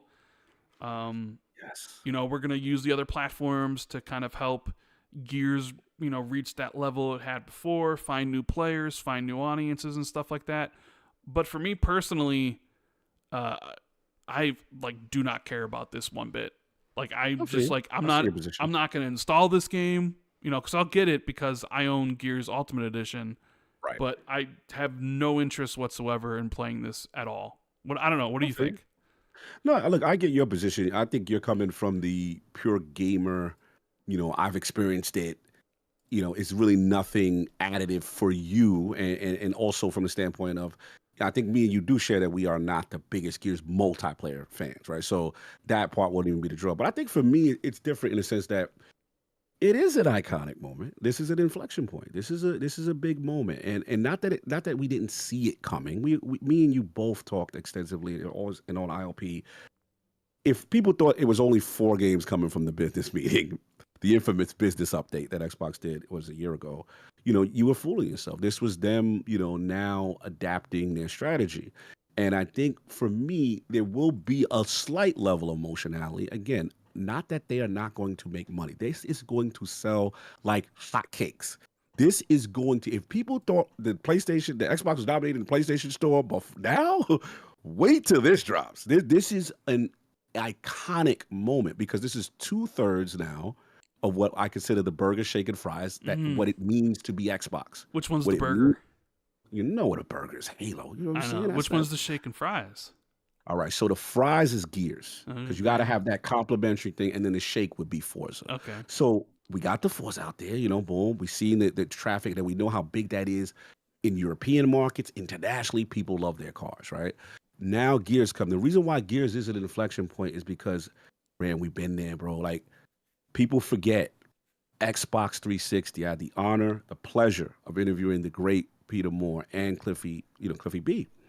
And I remember during that time, they showed Gears of War to the Xbox, executive leadership at the time as this new killer app IP. And they're like, hey, this is how it would look at 256 megabytes or whatever the memory count was at the time that they had, spec'd for the 360 initially. But then they said, hey, this is how Gears of War can look with 512 if you give us more memory. And Peter Moore and the guys looked at it and said, go for it. And at that moment, Gears of War was the most iconic thing. No disrespect to Halo. But bro, remember that Mad World trailer? I know. I mean, one of the most iconic trailers in video game history. Absolutely. Goosebumps, but I mean, right? but hold on though. Go ahead, let's go. Gears was never on the level of Halo, ever. I'm never going to go there, but you have to admit it changed the game in terms of killer app. Oh, sure. And I must have a 360. Sure. Of course, Halo's the GOAT. Halo is Xbox's Mario, right? Or whatever. Like, that's what is definitively tied to. I'll give you that. But I got to defend my boy Jez. I got to play the Jez role today. Yeah, you got to play the Jez role because he's all about change. He hates Halo and he's all about Gears. So, yeah, play the Jez role. I ain't going to go that far, Jez. But I'm going to play the Jez role as far as we ain't hating Halo over here. But I will give Gears its flowers. Gears, and the reason why Gears 1 is so special to me specifically is I feel out of all of them, Gears of War 1 retained the horror aspects of the Gear franchise. Remember fighting the Berserker for the first time? I remember. I remember. Bro, this unstoppable thing that is hunting you, knocking down pillars to kill you. You can't kill it with no guns. And you had to run outside. You got to get that hammer at dawn, get that satellite weapon to destroy this thing. Bro, I remember the night stages where you had to deal with the krill. You had to go from light area to light area in a dark like it had Great. horror. No, Bro, the early Gears had horror, and it was definitely innovative for its time. I mean, innovative. like every game copied it. Soon after that game came out, how many games had cover systems and stuff and the curb multiplayer stomp and whatnot, right? The curb stomp, bro. The visceral nature of tearing people apart. Like this was iconic, and a level of brutality, and it was just it was special, bro. So anyway, what I'm trying to get at is that the blood and the guts and the gnasher and exploding people's heads off. No, I mean it was one of the reasons why people dubbed the 360 the dude bro, the shooter bro console, right? Because that's that. You know, so and I'm not trying to say it's not important to the history of Xbox. Gears absolutely is. Yes. Right. It was a stalwart for the brand. People chose to play on Xbox because of Gears. You know, so yeah, I mean, when you look at like what this means, you know, like you said, you bring it to PlayStation and potentially Switch, eventually, which. I think this further kind of reinforms my line of thinking, or my like thinking that I don't think Xbox got dev kits for Switch 2. Because like this would have been a game, especially because it's releasing, you know, a month, like June, July, 2 months after the Switch 2 launch. Like, hey, you know, and Gears Reloaded probably could run on a Switch 2, right? Yeah, for sure. But like you release it there and have everybody just playing, you know, cross play together and all that stuff. But you look at like, doesn't seem like Xbox has anything lined up for the launch or anytime soon after. Sort of my line of thinking was, they must not have gotten any Switch 2 dev kits to be able to do that stuff with. And it, you know, the more things get announced and stuff like that, it looks more and more likely. Right. Yeah. So strong argument for sure. Yeah. No, I was just gonna add on and just say, like, obviously, you know, the emotionality of seeing it because of Gears on another platform, specifically PlayStation, does hit a bit. But it's one of those things that we knew the strategy is what the strategy is. They are big. They're pretty much being the biggest publisher in gaming that happens to have a console, and they are going to say, hey, if you don't want to buy our console or you don't like our brand, great, we're putting it and giving it to you. There's no excuse. And we have the early data points to show that even though I initially was resistant to this strategy, I'll always admit, like, I'm a person that loves the era of exclusives and identity to a console and stuff like that. Xbox is not playing that game. They have now said, we are the biggest publisher. You're going to stay there. You don't want to buy Xbox? Fine. You can play it on the ecosystem that you like. And I think that's what this shows me. So in terms of Gears of War Reloaded, it's one of the situations where it's like, okay, we can't give them Gears 5 because we have to kind of reintroduce this whole audience to a series that they're not familiar with. So you start from the beginning. Now, yes, I agree, Rand. I am disappointed that it's not the trilogy, right? And you know they're going to nickel and dime each release. But bro, this is going to sell like hotcakes. There's no denying it. It's going to be an insane revolution and inflection point for them. And I think, you know, time will tell long term on this strategy for the power of the brand as far as a next generation console, because I still have my reserves on what that differentiator is. Obviously, we hear rumors of, you know, multiple storefronts and so on and so forth. But for right now, we have to admit, even as the staunchest Xbox fan, that you have to admit that that's going to sell. like there's no question, you know, kind of thing. And that's how I look at it. And, you know, shout out to them for at least, I know it doesn't mean as much to you because you've already played this game, you've been through it, but at least throw the olive branch to the Xbox community and say, hey, okay, you know what? You've already experienced, you've been our loyal fan. You do not have to pay. You are going to get, you know, this free of charge kind of stuff. So Yeah, it's a moment. It's one of those things where we like, okay, where were we when this happened, right? It's like, where were True. we when Sonic showed up in a Mario game and they're playing, what is it, track? Yeah. Like it's one of those moments. Where were you? Well, I was browsing Twitter and Microsoft just dropped a tweet and was like, Gears is on PlayStation and coming in August, right? No trailer, no nothing.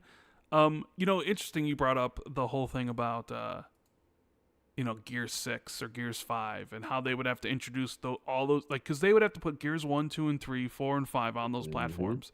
So are you coming around?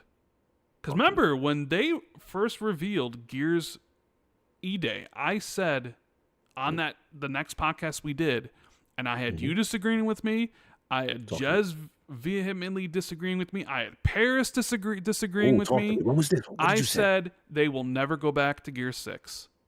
I said it's done and over with. That's a good one. Because, right, because you look at it like now, like if you do Gears E-Day, and E-Day is going to be multi-platform, and it's probably going to be day one multi-platform everywhere, so it's probably going to be on Switch 2, and it's going to be on, PS5 and all this sort of places. It's probably going to sell incredibly well. And at that point, it's like, well, if we want to get the other platforms caught up, we got to do 2, 3, 4, and 5, which maybe there are plans to do, but I feel like they could probably tell a trilogy worth of games within this prequel setting of Emergence Day before they even get to the events of Gears 1. And if this is a success, if E-Day is a success, why would you ever go back to Gear 6? Why? I mean, I'm not saying like they couldn't finish the story. Maybe they will. Maybe like Gears E-Day or have a DLC expansion for the conclusion of the story. Okay. But that was my first thought. It was like, if Gears E-Day is successful, like I think it's going to be because of how multi-platform it will be, they don't really have a reason to return to the series and finish it. I don't know. It's a good. You have some good points here. I know where you're going with it. I think it's fair to say from the Gears fandom that it's clear as day that the more popular versions of Gears 1 through 3, when the origin stories of a Dom and Marcus, right, and people love that. And we saw the reaction from E-Day. We saw when they put us in that prequel energy and that lore. That's where Gears fans feel the strongest. You saw the love for the brand, right? So I think you have a good theory. The only reason why I don't want to say definitively is, yes, they will milk this because they know this is what people want. I will say your argument is strong in the sense that, without spoiling, obviously Gears 5 ends in a cliffhanger, right? So you've I had Cliffy B on ILP, and he went in. He was like, look, no disrespect to those guys, but he was like, we had the balls to make tough decisions after Gears 3 with characters. And he felt it was kind of, weak sauce to not give a definitive what is canon here, right? So they have wrote themselves in a corner. Now, granted, you come out with an expansion, or you could come out with Gear 6 and say what happened, or the fate of individuals and stuff like that. You could deal with that. But to your point, where your argument is strong for now, is that if E-Day comes out, right? Obviously, Gears Reloaded now comes out to multiple platforms. E-Day, this sets everybody up for E-Day. E-Day comes out, we drop. Let's say it has a critical reception. If there's more stories to be told in that universe in a prequel like energy, they will tell that, and they will continue to milk it, and they will continue to, then give you Gears of Reloaded, Gears of War 2 Reloaded, Gears of War 3 Reloaded. They could milk it. This is a money train. You know what I mean? So I see what you're saying as far as extending. I would just be shocked, though, that they never go back to Gears. I know. I mean, it's a spicy take, and I see some people that disagree with me in chat. I mean, that's perfectly fine. I didn't say I know for a fact they aren't. I'm just saying I'm looking at it. I mean, like, I would not be surprised if they never go back. Now, I guess never is like, what the future holds. But, right. I mean, I could easily see them being like, there's no reason to, whatever. But, yeah, it is definitely one of those things where you see Gears and then next one's Halo, which, is going to come at some point. But we have the precedent set for Gears now, where it's just a single game at $40. Yes. So I would expect a similar situation for Halo, because people thought we were going to get the whole Gears collection for like $60 or $70. Not going to be the case. It's going to be like each individual one, right? And you could have that as content every single year moving forward. Because like if you have E-Day next year, you could have Gears 2 in 2027. You could have Gears 3 in 2028. You could, if you wanted to go back, you could then have like Gears 4 in 2029 and Gears 5 in 2030, right? And do it that way. And that's something you can look forward to every single year. But then Halo already has the Halo Master Chief Collection, right? Halo 1, 2, 3, ODST, 4, Reach, in a collection.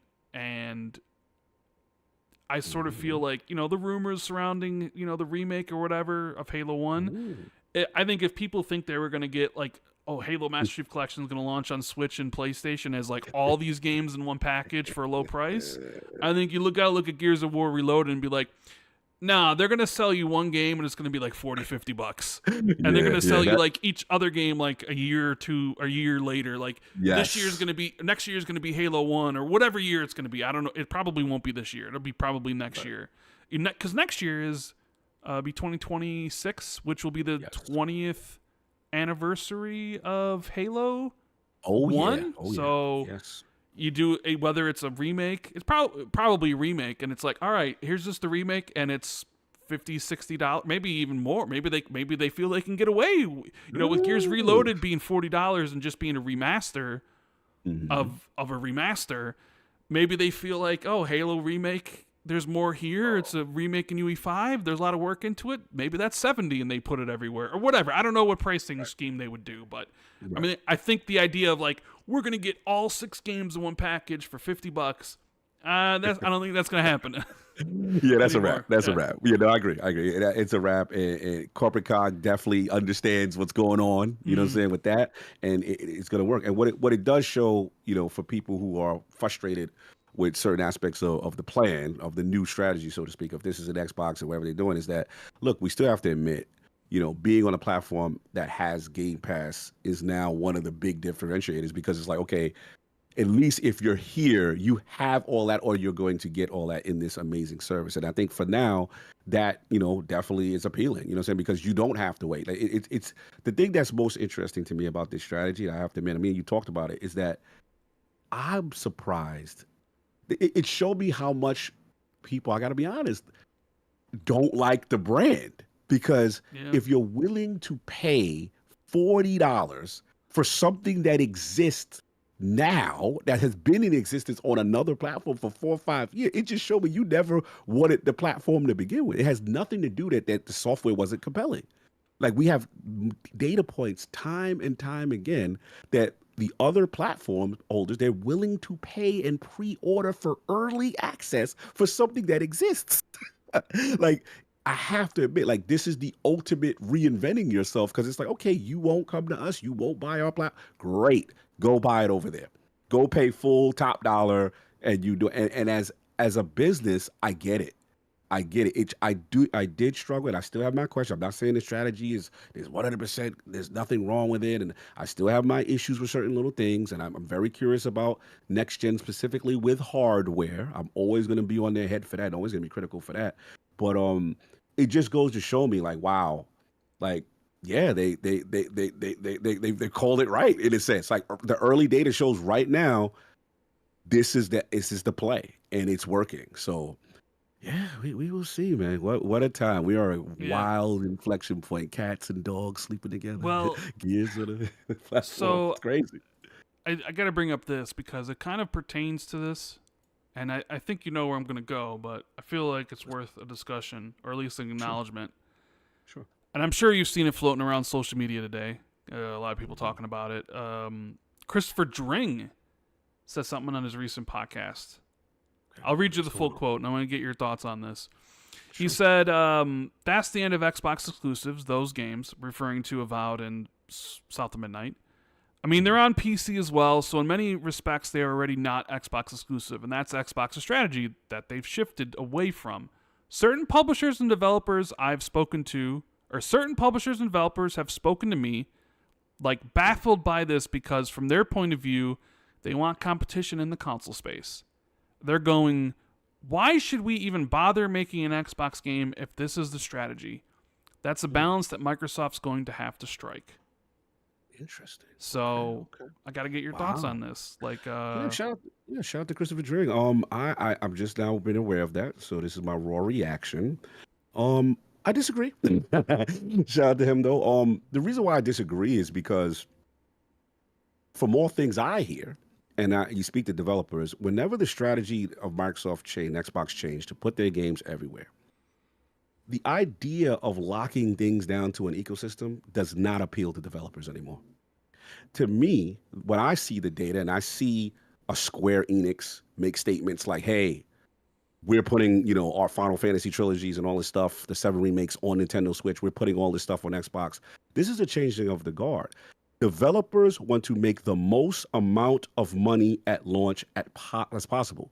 We've even seen examples of some companies turning down exclusivity deals because they want to be on PC day and date. And we have some data points to show if you even wait 6 months, like for example, with PlayStation strategy, we're putting their games on PC maybe 6 months later. They're not seeing the return. Like I think it was Spider-Man, one of the Spider-Man, I think it was Miles Morales.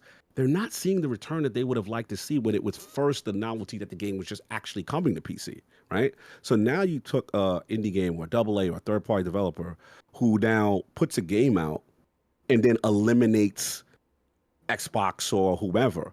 At the end of the day, those are still, we could say that, hey, Xbox is behind, they're the third-party platform, they're the least performant of the consoles, fine. But that's still, 35 million people on a device that you are now ostracizing yourself from. So the only way it makes sense is if, in my opinion, is if the bag that you get compensates that loss.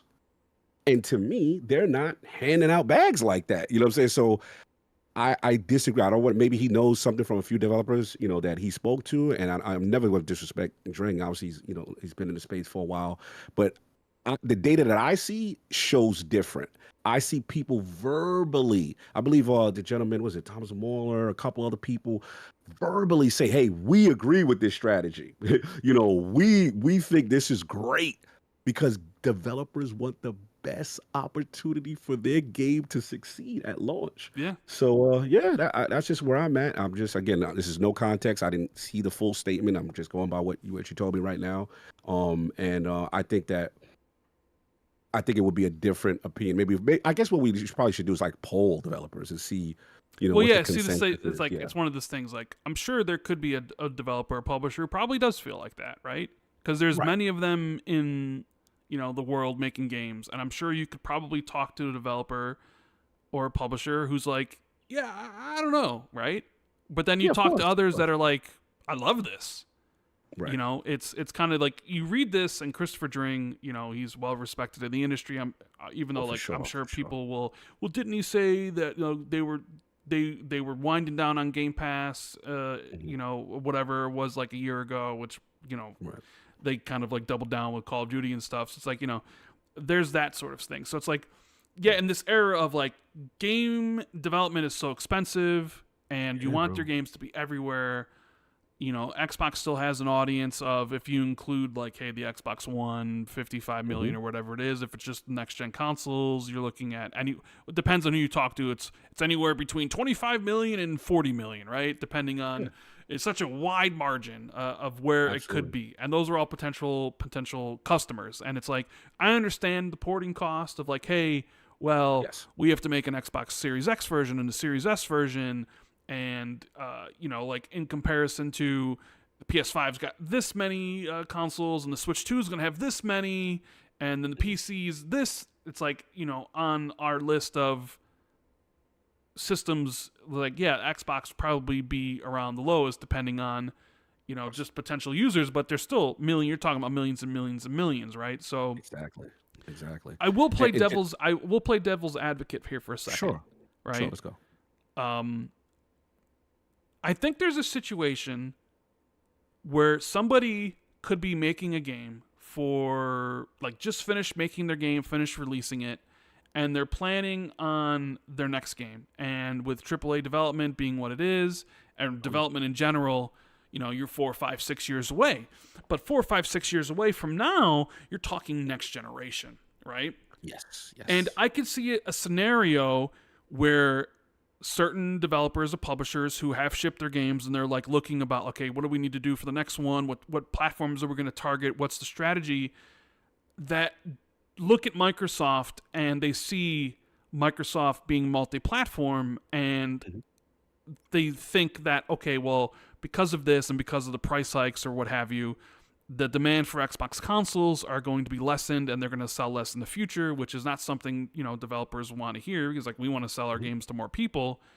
But I think it's mostly to do like, what is Xbox's plan for next generation? Right? I think maybe that's where some of the confusion sets in for some developers or publishers who like, they look at it and like, we're planning our game for 4 years from now. So we're going to come out in 2029. And we're looking at what Xbox is doing now, and we feel like, man, they really don't seem to care about the console like they used to. And, our primary platforms, PS5, Switch, and or Switch 2 and PlayStation, PC. And it's like, do we need Xbox? And this uncertainty? And maybe Xbox hasn't communicated their plans to certain people yet. Where, like, we're trying to understand what Xbox's plan is for next generation, right? About what are you going to do? Like, how is the console going to sell? Like, there's these thoughts of, hey, everything's just going to be PC. Like, the next thing's going to be a PC. And, like, all the games, like, they're going to combine the PC the PC development with the Xbox game development. And it'll just be, you just make this PC game and we can put it on the Xbox store on PC and the console, which is now just a PC, right? But Xbox hasn't communicated it to anybody, like the fans. So we're all wondering, guessing how this will work out in the future because it's such uncharted territory or uncharted waters that nobody's done this before. And the only one that has is Sega, which immediately was like, we're done. There's no more hardware. We're third party now. And Xbox is like, actually, we still have a platform with millions of people on it, with Game Pass that we need content for. And we're also going to sell our games everywhere else. So some developers, maybe not briefed on Microsoft's plans for the future, might be puzzling their head, being like, I don't understand this. And maybe I don't even need to support this. You know what I'm saying? Like, is that I don't know. Like, it's just devil's advocate. I was trying to like understand from somebody else's perspective, and I mean, I get it. Like, 'cause sometimes we're like, what's the plan? What's happening? Like, we can make guesses, but we don't know. But imagine if you're a developer who's like, I need to plan out like 4 years and where this stuff is going to be and all this sort of things. You might think to yourself, well, I don't know what the fuck Xbox is doing because they haven't told me anything yet. And you look at it like, well, Switch 2 is going to be here, and PS5, PS6 might be here, and PC's just PC is like, maybe I don't need Xbox at that point. That's just kind of like, I was trying to put myself in the shoes of like someone who could say this, and I don't know if I'm maybe explaining it well enough, at least what I thought, but I don't know. That's what do you think about that? About like the unsure of like Microsoft's plans regarding the future and how that could affect developer or publisher. I can understand some outliers, here and there in reference to, hey, we don't know what the strategy is. We're planning things now. It's not communicated yet by, platform team and what's going on from executive leadership. I can understand there could be some outliers there for sure. Again, I just struggle in the world of video game development and rising cost. And I just think it's such a miss to not want to include the ability, unless you don't have the finances as far as porting, and you're a small team, like, hey, we got to really focus and really narrow down on just this one platform, right? And then once we get that, hey, we'll look at Xbox, we'll look at Switch or whoever, right? I could see a situation here and there with the team based on the composition of a team and the funding of a team. I get that part, but I just struggled, I guess, to see, like, again, if you have the resources, to port, to miss out on the zeitgeist of your game not being on multiple platforms, especially multiplayer games.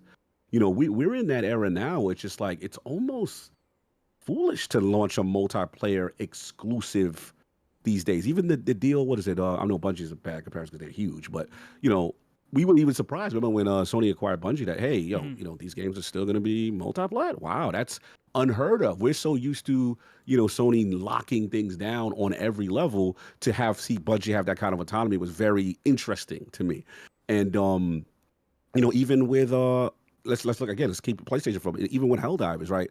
To launch Helldivers, right, on PC and Xbox, and PlayStation at the same time was kind of a big deal for them. Even represent a shifted changing of the guard for Sony, right? These are things historically they wouldn't do. So I just think it's one of those things where we see, hey, the industry is changing right amongst us, right? It's right before our eyes.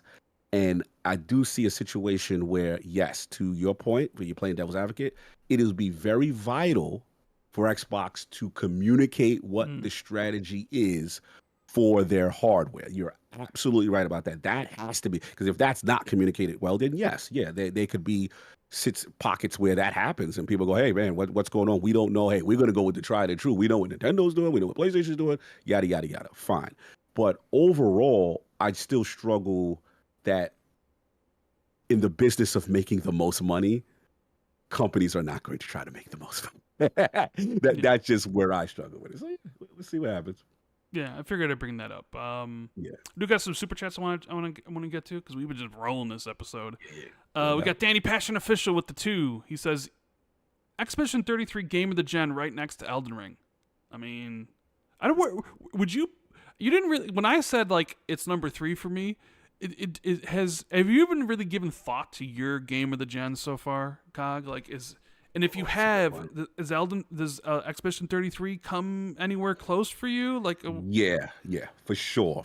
Like, again, I love turn-based so much, and you know when it hit for me, because I'm the opposite of you, right? Like, I'm not a Souls guy, right? I am not. Like, I'm not really a Souls guy either. Like, I love Sekiro. I did love Elden Ring, but I didn't really like Dark Souls. You know, and I did like Bloodborne. I'm not, so like when the Souls game comes out, I'm not running out to play it. Like, so I'm just because I love Sekiro and I love Elden Ring doesn't necessarily mean like I'm a Souls guy. And I know how that sounds because like Elden Ring is open world Dark Souls or whatever. But I played Dark Souls 1 and I didn't really like it.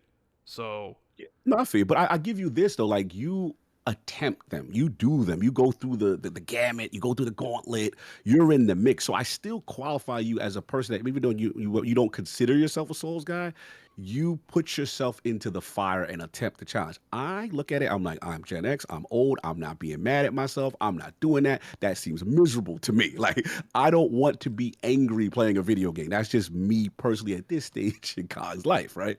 But I understand the beauty of the series, the challenge, to do something that at one point you thought, or beat something that at one point you thought was invincible, and the skills that it takes. It's such a level of accomplishment and a euphoric feeling. I watched the streams. I remember when I was a kid, Smooth was doing this Bloodborne stuff, and you got these big time streamers, you know, Kai Sanat and all these guys, like they're playing these games and they're doing it for the first time, and you see the community get behind it. It's an amazing feel. So I respect what the Soul genre has done, but where I'm tying this back in the Expedition 33 is for turn-based guys, we love the strategy, but Expedition represents something different because it provided agency. We're like, wait a minute. I can't just relax and put the controller down after I did my move. You know what I'm saying? You know, kind of thing. And then it's like hit, miss. No. You better dodge. You better parry, or you will get murdered by regular ads, regular enemies. And then they're switching up the patterns, the fates, the fakes, the timing. Some have full, like, bro, it is so engaging and provides so much agency. And then you got the euphoric nature of, we didn't even mention this part, one of the greatest things they ever did. Not only got the dodge, the parry, then you got to jump out over the thing, right? You jump over when they try to throw an attack, you have to hit the jump button, you press the right trigger to attack back. And to me, one of the greatest things is when it says Expedition 33 has countered the move. And you see the whole team. Bro, that's hard body right there. Like, so for me, that's where they've evolved the turn-based genre to merge two communities to get them to love something, and that's what makes it absolutely special. And yeah, man, for me, yeah, it's up there. It's definitely up there. I can't, sing enough praises about it. There's so many other games that obviously qualify, but yes, I am biased towards my turn-based. And let's be honest, I mean, it told an emotional, dope story. So yeah. I'm riding with Expedition up there for sure. We got Wagerman, friend of the show. He says, "Good afternoon, guys. Between Double Fine, Obsidian, Ninja Theory, Which one would you like to see reveal a new game at the showcase? See you next month, Cog. Oh, shout out to Wog. Yeah, man. Shout out to them, man, in the Xbox community event they got going on, bring the spirit of Fan Fest. I love that, man. It's interesting he brings up Ninja Theory. Because they put a tweet out there kind of. Did you see? Did you see? The life of the ninja, like what we're working on, you know? It's like, oh, and they blurred out the image. Yes. Like, okay. Bro. I mean, last year they delivered Hellblade 2, and, you know, there was like, hey, where's Project Mara? We don't, whatever. So out of those three that Wagerman lists here, what do you want to see? Double Fine, Obsidian, Ninja Theory. Which one? I'm going to surprise y'all. First of all, let me just get this out of the way. Y'all know I am biased. I am Team BlackRock. Yes, Anything you are. Obsidian does, they the GOATs. If it wasn't for Obsidian, Xbox Game Studios, to me, they average 30 a game. Y'all wouldn't be nowhere without them. That's just me. So let's give Obsidian their flowers. That's number one. We already know Obsidian's going to be there because they have Outer Worlds 2. Outer Worlds 2, right? We know that. After the show. Yeah. So I'm not going to put Obsidian. Yeah. Number two. Now, granted, we got the tweet today, right? Ninja Theory back in the booth. Yep. They cooking.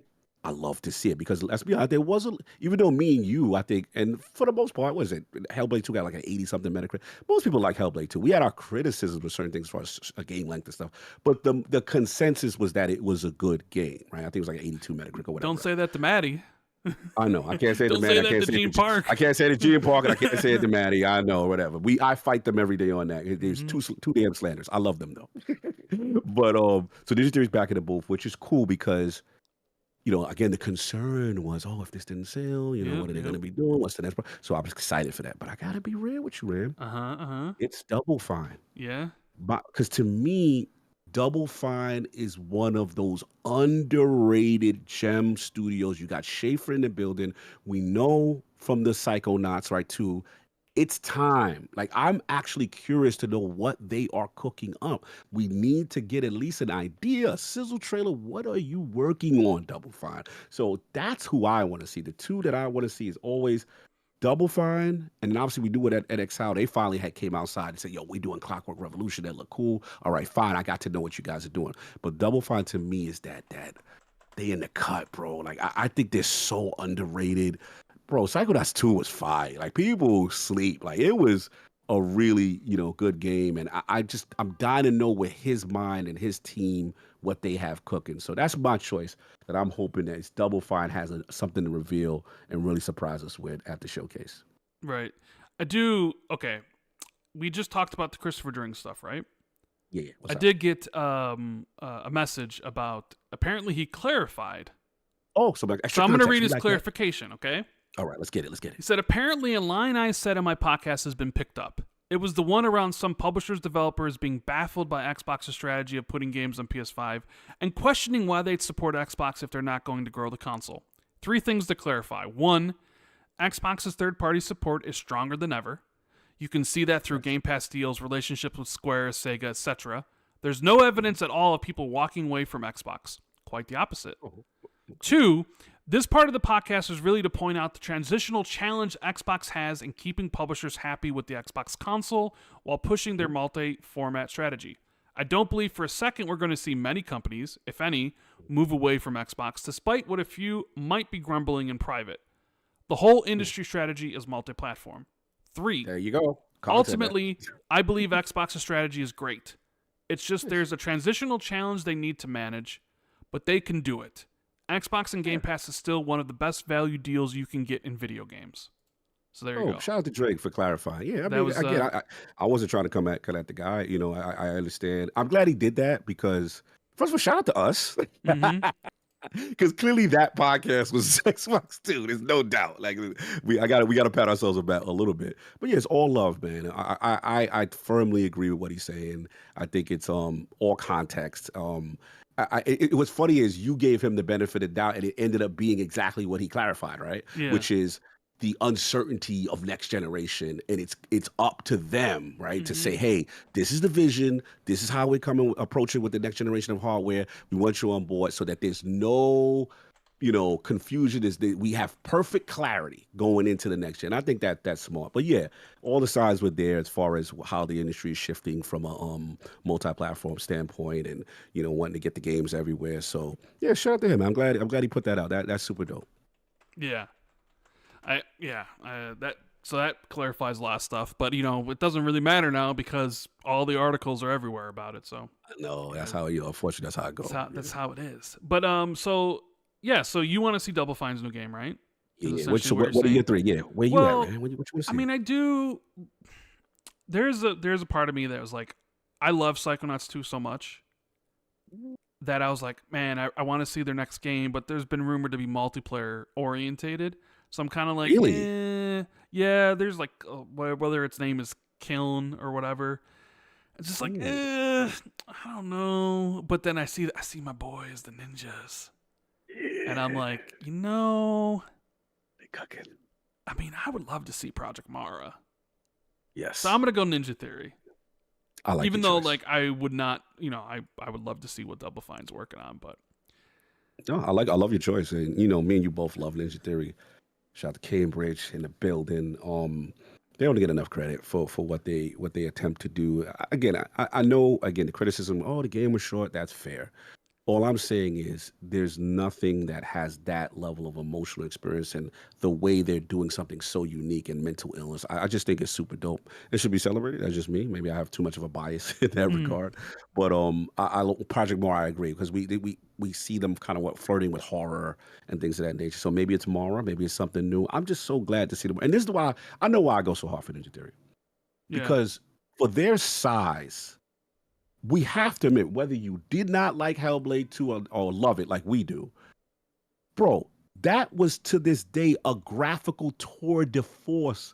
It was more technically advanced than the big AAA, oh my God, developers. So to me, they gotta be celebrated, bro. They punch so above their weight with graphical fidelity and motion capture to the point where we looked at what they revealed to what actually came. Like, yo, that wasn't that far off. So what was looking, you know what I'm saying? Like, bro, it did come on the El Tiger fight. El Tiger, come on, man. Like, I'm biased. Let me stop. But I love to see Ninja Theory outside, and I just can't wait to see what their next project and mission is. Yeah, we got Chris with Super Chat says, Expedition 33 is so far my game of the gen because of what it represents. A fantastic and complete game at $50, while the rest of the industry demands $70, $80 for an incomplete experiences. Yeah, harsh, but true in some ways. Commander Shepard, member for 58 months, says, not gaming related. Hey, Rand. Being from Chicago area, what do you think of the new Pope, who is American and was born in Chicago? Keep it gaming.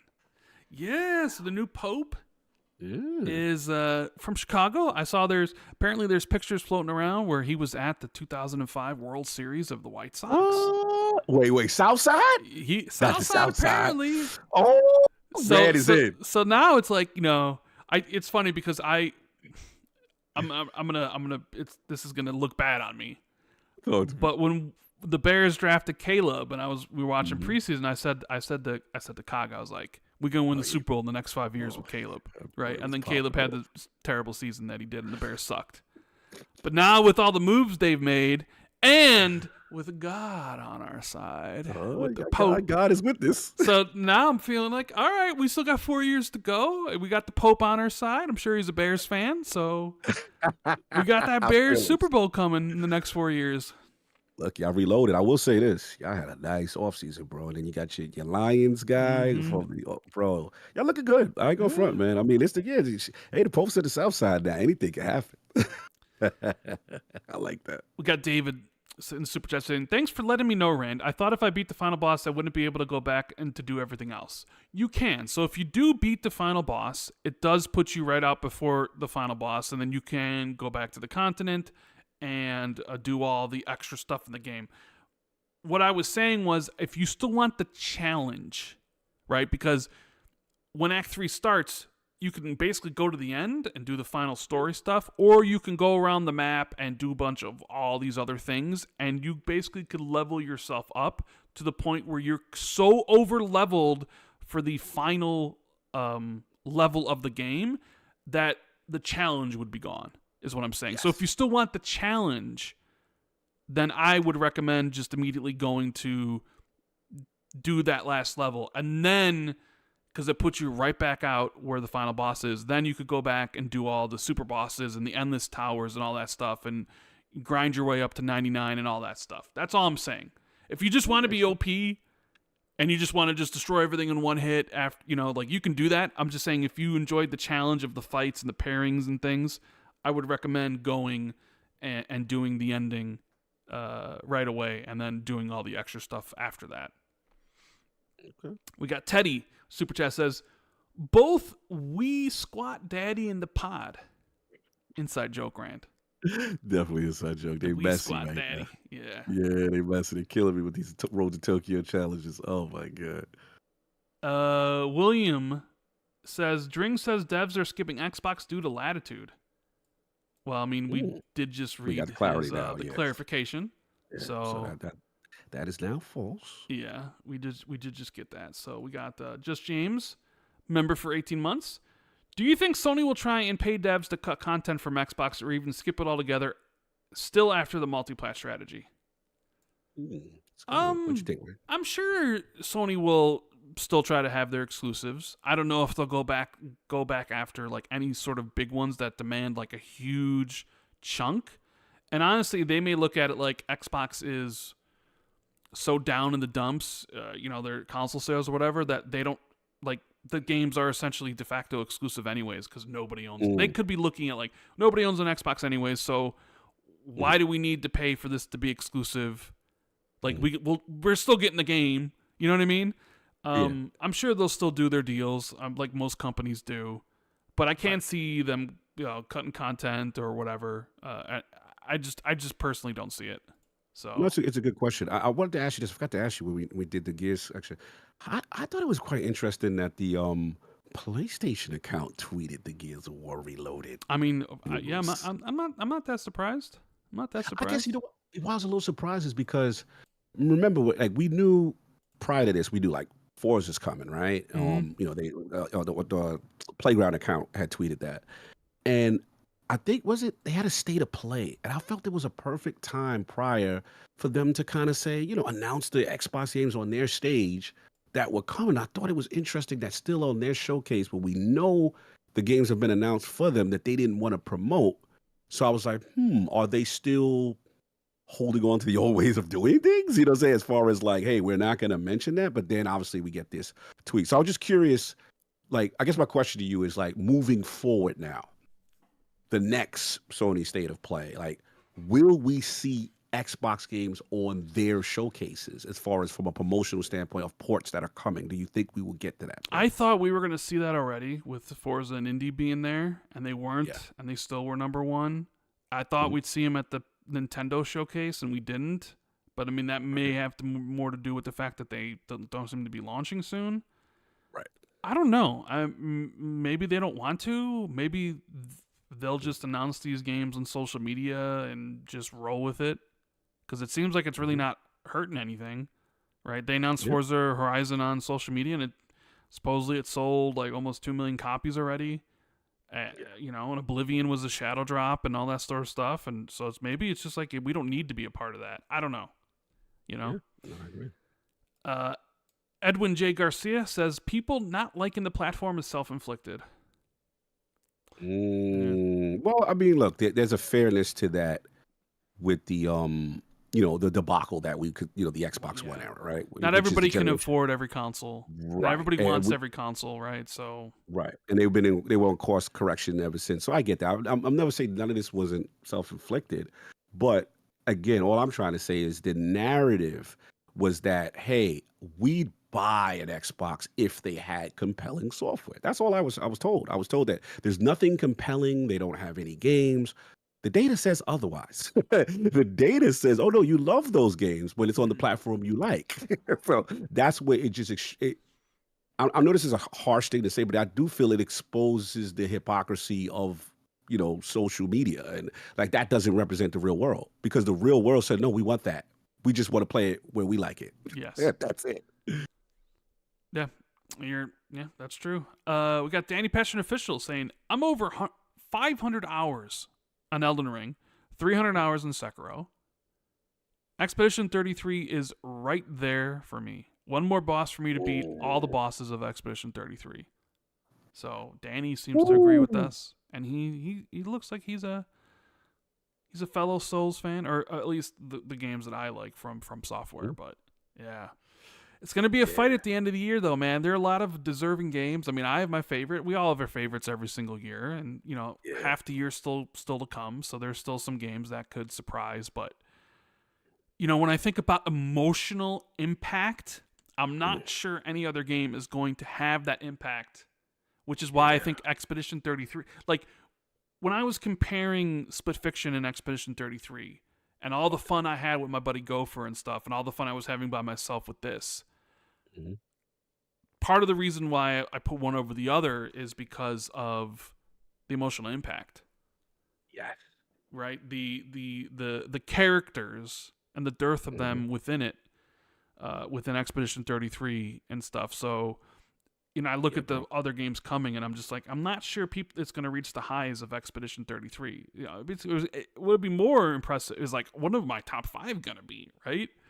Because they already have like 2 games in there. There's like Expedition 33 and Split Fiction, and then like Doom's next week, and I love Doom, so like, and it's like Death Stranding 2. I'm a Kojima guy.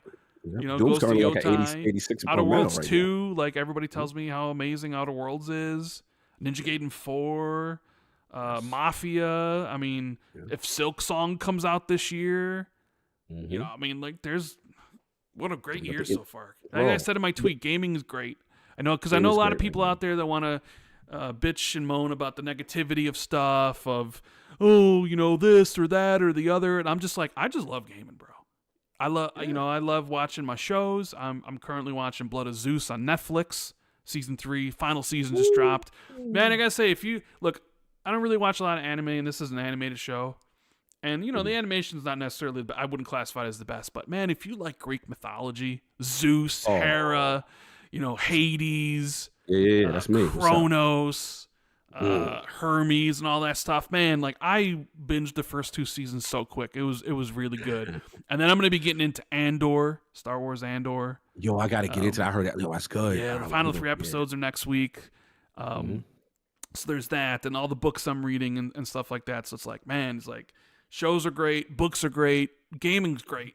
But there's always some people out there that want to tell you how awful it is and how the industry's cooked and games suck and, or like games are woke. They're so woke, or whatever. It's just like, man, I love game, man. It's like, I play Expedition 33 and I'm like, this is why I love gaming so much. I love it. This is why I haven't like grown out of it since I was a kid. You know what I mean? Like, still one of the best. This shit means something to me, man. I don't know if you guys are seeing.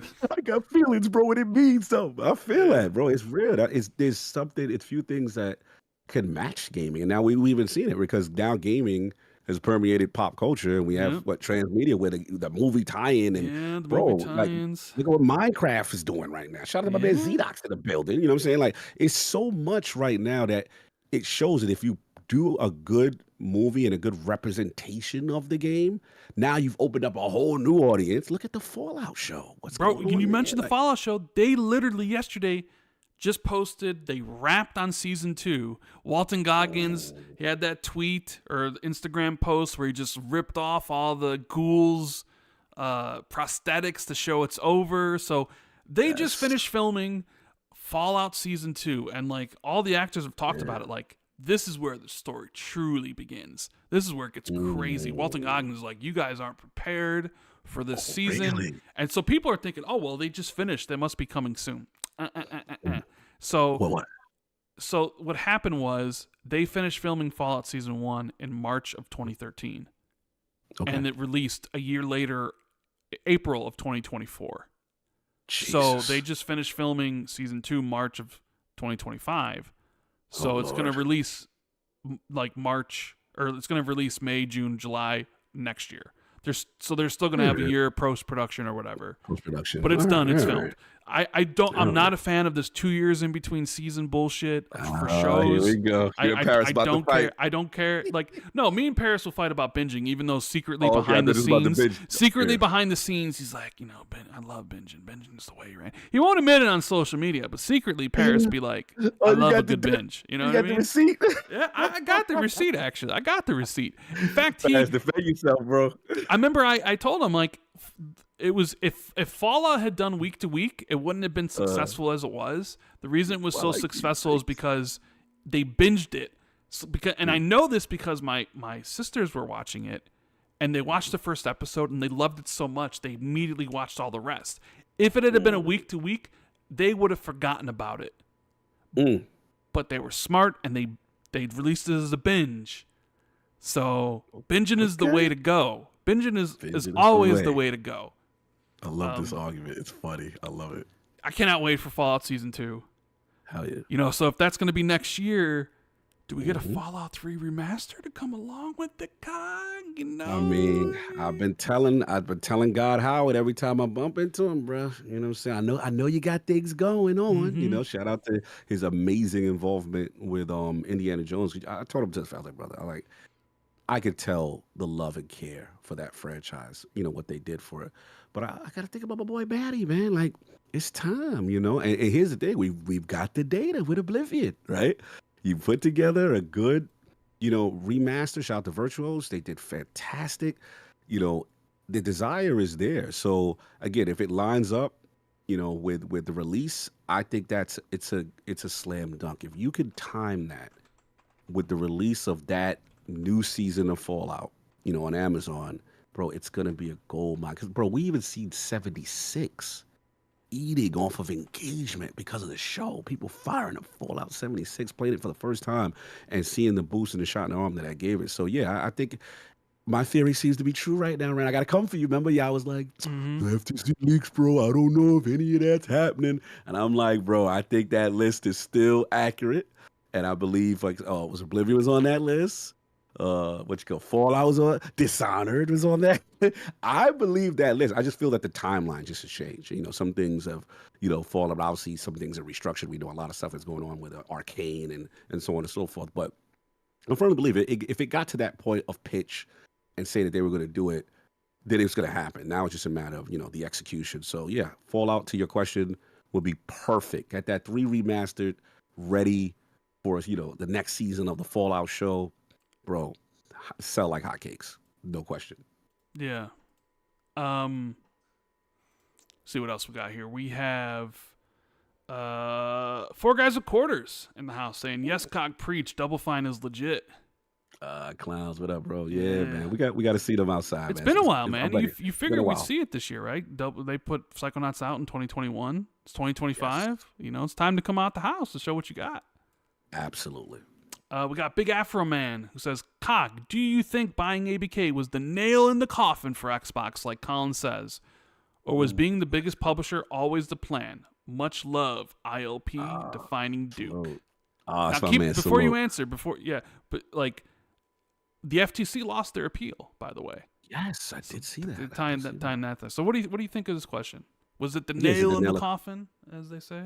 I think this is where I love Colin. Shout out to the homie Colin, Cobra Commander in the building. But I disagree.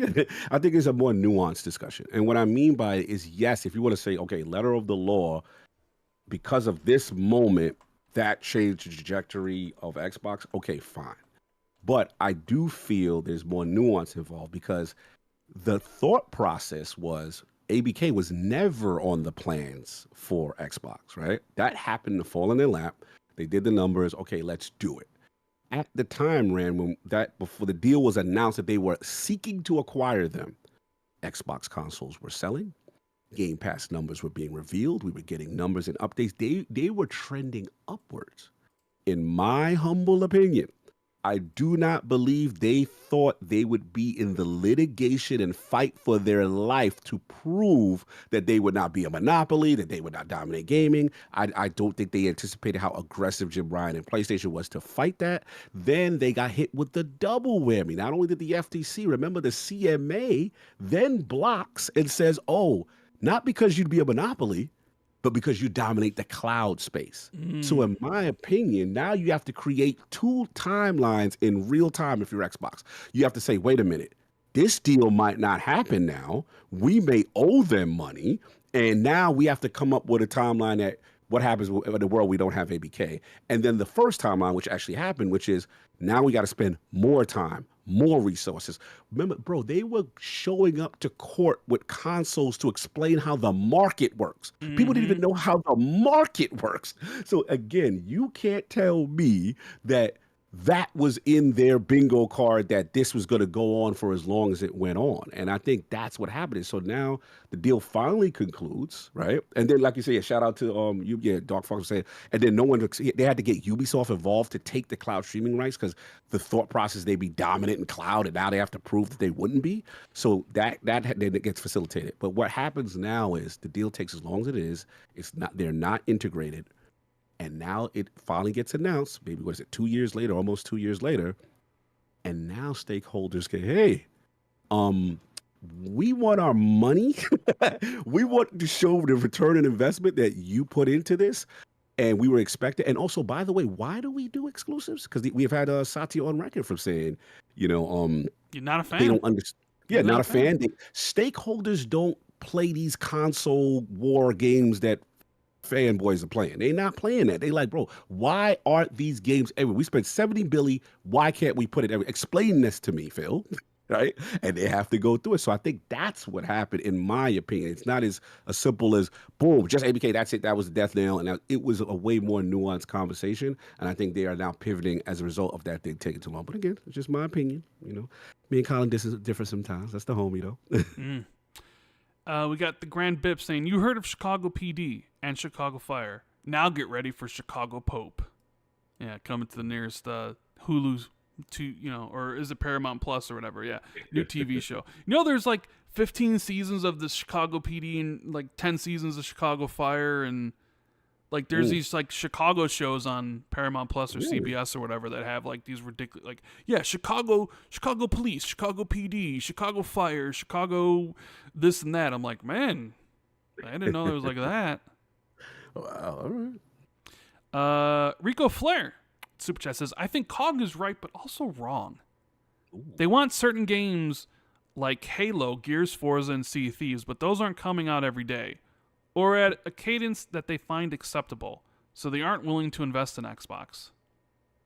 I think there's some fairness to that. I won't push back too hard as far as, because those early games, those are during the Xbox has 5 studio, era. So I understand that, but it doesn't.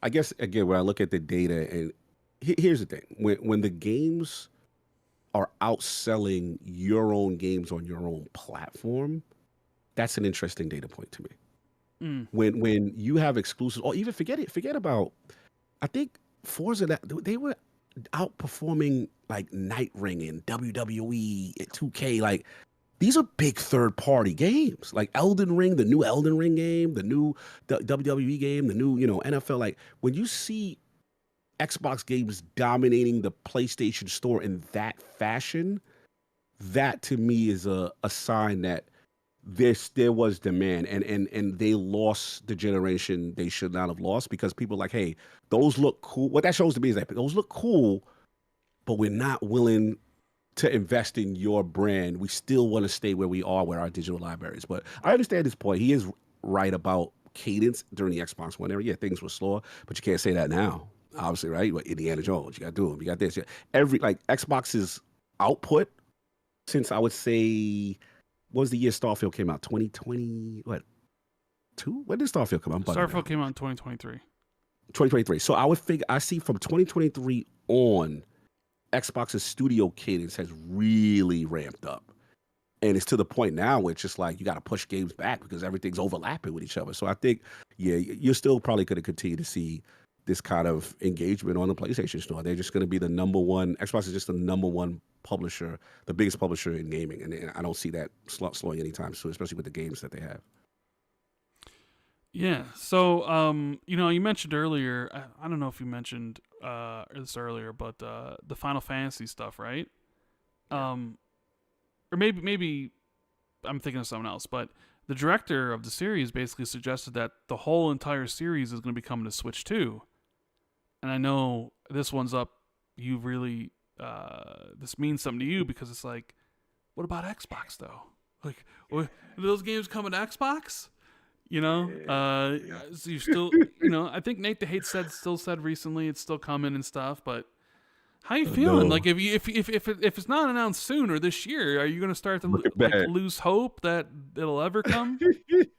Nah, listen, I'm dying on my sword on that one. Right now, it's looking bad for me. It is looking spooky just because of the fact that, we keep seeing like, oh, the Switch reveal, they announce it. Now you get the announcement, the trilogy's coming to Switch. And everyone's like, hey, where's Xbox? That's the natural reaction. And it makes sense. But we have, again, on record, the head of Square, coming out on stage with Phil, the new regime saying, hey, we're putting these games on Xbox. My belief is that the reason why Nintendo is able to say these things now from them is because they save their reveal for their actual hardware reveal, which is the new Nintendo Switch 2 coming out. My thought process is that the conversations that Square must have with Xbox, in my opinion, are kind of centralized around the Xbox showcase. Hey, we're going to do it here. And the reason why I'm even more confident now that it probably will happen that way is because think about this. Gears of War Reloaded. Bro, this could have been a showcase announcement, bro. Think about that, right? The fact that we're getting this now, to me, denotes how packed their actual showcase is. So I still would hold, in my theory, again, if I'm wrong, I'll be the first to admit. Cog has no problem admitting when he's wrong. I am dying on my sword that the reason why we have not heard the Final Fantasy trilogy or 16 announcements is because they are saving it for the wonder of the showcase. And I'm going to die on that sword. Okay. I'm going to die on that sword. Now, Xbox, you better not make me look bad out here. Bro, I mean, what if you go through that showcase and it ain't there? Bro, slings and arrow for the kid. I will go down on my sword. I'm like, I was wrong. Y'all got me. But damn it, Square, you better do what you're supposed to do. And all jokes aside, I do firmly believe. I do. It makes no sense to me for it not to be. Hey, but if I'm wrong, I'm wrong. We'll see what happens. We'll you can clip it, put the receipt on this podcast, and we'll all watch the showcase together. Then we'll see if I was right or wrong. I mean, it's one of those things where it's like, okay, well, maybe it makes sense to announce it for Switch 2 first. I mean, they did have the big thing, and you would want it included, and JRPGs probably, I think, sell better on the Switch, whatever. And, Final Fantasy does have a history on Nintendo platforms and all that sort of stuff. Mm-hmm. But we do have, like, Nate the Hate and Jez saying that the whole thing's coming. And so it's like, okay, if, Final Fantasy VII Remake's coming this fall, but like, you could do a thing at the showcase where it's like, you could announce those games during the showcase, being like, here's Final Fantasy 7, it's coming this year. 6 is coming. 6 Rebirth or Final Fantasy Rebirth's coming next year. Oh, and by the way, you can play Final Fantasy 16 right now.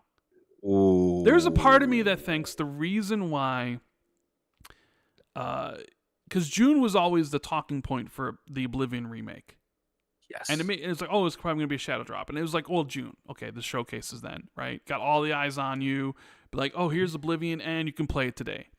And then they moved it up to April, and we didn't understand because it was just like, why are you moving it? Like, April's already jam-packed with games.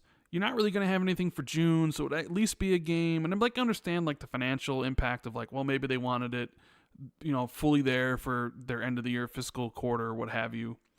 But then I was thinking like, what if they moved it because they want to shadow drop another game? And it's like Final Fantasy 16 is going to be shadow dropped during the showcase. So they had to move Oblivion earlier. I don't know. It's just some people. I said that last week, and some people were like, "Is that a Rand prediction?" I'm like, I don't know shit about the showcase. I'm just saying, like, what if that did happen, where it was like, "Hey, Final Fantasy games are coming, and by the way, 16 is available today, so you can go and play it and whatever." It's the perfect thing because again, it's symbolic, and that's why I think they recognize it. They understand. Because at one point we forget, like the relationship with the old regime of Square Enix leadership was good. Remember, there was one point when all the Final Fantasy were in Game Pass or something like that, and then it deteriorated. And then obviously you had a new regime, and I remember seeing Sarah Bond and having conversations and Phil and them, and everybody's like, "Yo, what happened? What's going on?" And they're like, "Look, we're looking to work with them," and that's why I want to give them their flowers in terms of I know Xbox gets a lot of credit when things miss the platform, but Rand, we're from the era when like Japanese games didn't come at all, and we're in now like, bro, they got the marketing rights for a Metaphor, right? They Persona series is on the platform. Sorry, I'm coming from your knees, Persona 6 on, and just be joking. And then obviously my beloved Yakuza Like a Dragon, right? And you're seeing all these Japanese games that historically would never come to the platform. They've done a good job of course correction. So I think them seeing that, symbolically with the president of the new CEO of Square, and Square making constant statements like, hey, These games have to be, everywhere. We're adopting this strategy. I think the magic, the epicness of it being on a showcase, I think Xbox wants that moment Mm-hmm. to say, hey guys, this is what it's coming to your platform. Now, hey, if you want to, now this is Maddie's thinking this part, I don't agree with this part. He's like, what if they do a Game Pass bag? I was like, I ain't getting too crazy. I ain't getting too crazy. That would be awesome. But at the end of the day, like I bought Final to support Square. I bought Crisis Core on Xbox. Like that's how much I want these games, in the ecosystem. And yeah, it would be a dope moment, just full circle to see it hit the platform. Yeah, it would. There's a couple other things here we still got to talk about. This Xbox Handheld Leak, Cog. I know you're the Mr. Handheld, so I personally like whatever. The FCC leak Project Keenan. It looks like the collaboration between Asus and Xbox. So we've seen what it looked like. I don't know if it's going to be the final mock-up. I mean, because they were dirty. They were dirty as, if someone needs to wash their hands or something handling it. Like, they weren't flattering pictures of the device. Agreed. And honestly, even if they were like nice and clean, I'm not really a fan of the aesthetic. I'm not really a fan of those like short handles. Now maybe it's better to hold. Maybe the ergonomics of it are better. And I still think Xbox has a long way to kind of educate consumers that this isn't quote unquote the real Xbox handheld, that this is going to be basically a PC handheld, which is maybe one of the reasons why they started using Xbox PC games as like a branding, right? Where you need to kind of, because I don't know if look, I think this is going to be an expensive product. Who knows with the tariffs and stuff. But when you look at it, it's like there are going to be people who are going to be like, oh, this should be able to play all my Xbox games. But it's really not. It's only going to be able to play the ones that are on the PC store or PC Xbox Play Pass, Anywhere. So someone could get in and be like, oh, I'm going to play GTA 6 on this handheld. And it's like, well, not really. Or, what have you. You're more of the handheld guy. Yes. So what did you think when you saw this? Is this, and I know you have a ROG Ally. Yes. Is this something that you're looking for? Like, I can't wait to replace it and pick this thing up. Are you just going to wait to see like what the cost is and what the benefits are? Yes. Like how much is the battery life improved? Are, the innards better than what are your thoughts about this handheld? Yeah. Well, obviously, I'm a big ROG Ally guy. I was able to debut the Ally for the first time, and I remember they came to New York and they had AMD there, they had Asus was there, but I always remember, which was always surprising, I was like, what the hell is Microsoft representation doing at this reveal? And one of the big selling points at the time was native Game Pass. And I'm just like, oh, wow, that's cool. Because as a person who loves the Steam Deck, one of my frustrations is that I'm only locked to Steam. I can't use Game Pass at all. And then they were talking about a streaming option, but it never came. And that just wasn't appealing to me. As a person who travels, who wants to use this thing on a plane, native Game Pass is just such a game changer for me. So the Ally had my attention from that, then combined with the multiple storefronts. So I'm not, again, just locked to Steam. I can put EA, I can put Ubisoft, I can put, Epic Game Store. So all of this really was like a perfect storm for me as a handheld, who wants like a high performing handheld kind of thing. And I love the Ally. My only issue with the Ally was that it was a Windows 11 device through and through. It's, very annoying when you see the prompt for your fingerprint come on, and you have the UACs and all this stuff, and you're just like, okay, this is still a PC with a Asus ROG thing. But when you got to the games just ran so beautifully. It was so good. Now to this device, first of all, how are they leaking this thing? Why is it so dusty, bro? I don't know, man. People not washing their hands. What's going on? I mean, I know they're not the final unit per se, testing units or what have you, but man, it looked dusty and grody, and I was just like, what are you worn? Yeah, I was like, they were putting this thing through the paces. Like it looked old. I was just like, I don't understand how it got to that level of the way it just was degraded like that. But that's just me being funny. But look, yes, ergonomically it looks a bit ugly. I think the grips, it'll probably control nice because it's ergonomic. It'll feel good in your hand. I agree. I do not like the way it looks. I'm a person that have the Ally X. My concern is how performant is it? Because the Ally X was a very substantial jump. They added the battery life. They did a couple things, added more memory. So I want to see if it fits in, the pocket where is it better than a ROG Ally, but not better than an X? Is it better than an X? So that's the technical aspect, the chipset. The thing for me is going to be, though, something different. To me, I look at this as a learning, and this is like the half step before the final or Xbox dedicated handheld. So to me, they're taking the learnings here. They got the Xbox Live button and stuff like that. Now, the key that'll make me interested, Rand, is if they say, hey, we're debuting an Xbox console-like UI where there's no Windows 11. You launch the device, because I think Asus's proprietary software is this thing called Armory Crate, and it was actually okay.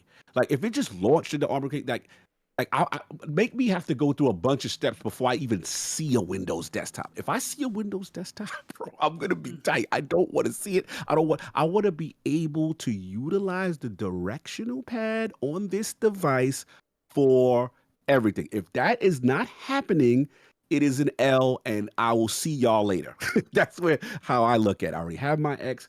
That's the key. People, the beauty of the Steam Deck is the streamlined nature of the Steam OS. You do not have to play around and connect a mouse and keyboard and do any foolishness. All that stuff is optional. And until they do that, that's where they get the casual out. The main elephant in the room now, as I think what you kind of alluded to with the prices. I mean, we're in the world of tariffs now, right? Mm-hmm. And I just feel bad for them, because I don't know how much they could subsidize that price. And at the end of the day, bro, pre-tariff, these ain't cheap devices. That joint was how much was the ROG Ally? Like $600, right? Bro, like $600 with a Z1 Extreme, and bro. So I gotta be realistic. Like, what's the price point, right? So the only way they get me is if they say, hey, we've got the UI. We're more powerful. It operates, yes, it's going to be PC style Game Pass. It won't be console style Game Pass. I'm assuming that's going to be reserved for the Xbox handheld specifically. But if they're able to do that, it's a performance, and they got more battery life, you'd be tempted. Yeah, definitely. I might be tempted. But right now, it's more of a wait and see. And I'm just looking at this as, hey, you guys are taking the learnings and eventually are going to utilize what works and what doesn't work when you come out with your handheld. I think Jez put in his article, and what potentially 2027 is what the rumors are. So we will see. I'm a big handheld guy, so I am nosy and just will, take a look and wait for all the details to come out. There's also a little bit of, they're sort of related, kind of in a way, but the back compat stuff is kind of alive and dead, because Microsoft is like hiring for a specific job that even had Jason Ronald tweet about. So this is the job description at Microsoft that says for this thing. It's like, come help build the next evolution in Xbox game compatibility. Join the Xbox platform team to leverage your system and security engineering experience to secure the future of game preservation. Your work will help identify and outline the specific requirements and security boundaries for protecting game content, build scalable emulation solutions, and ensure a safe and fun gameplay experience for all players. Our technology solutions are a critical part of enabling the Xbox goal of allowing players to experience their games on any device. And then Jason Ronald tweeted and said, are you passionate about game preservation? Want to tackle some of the hardest engineering problems while enabling new generations to play games from the past? A great new role just opened up in one of my favorite teams here in Xbox. Because we mentioned like the idea of, hey, this handheld's only going to be able to play certain games, right? Right. And we assume like the true Xbox handheld, the one that Xbox makes themselves, the selling point, among other things, would be all my games work, or as close to all of them as possible, right? Yeah. But that's a little tricky, because then it's like, okay, is that handheld going to be console-based? Or is it going to be PC? So it's like you look at like this job posting about the backwards compatibility, and I know it's got people excited about the potential of like, oh, are we going to explore and get more back compat options and more back compat games from the OG Xbox days or the 360 days?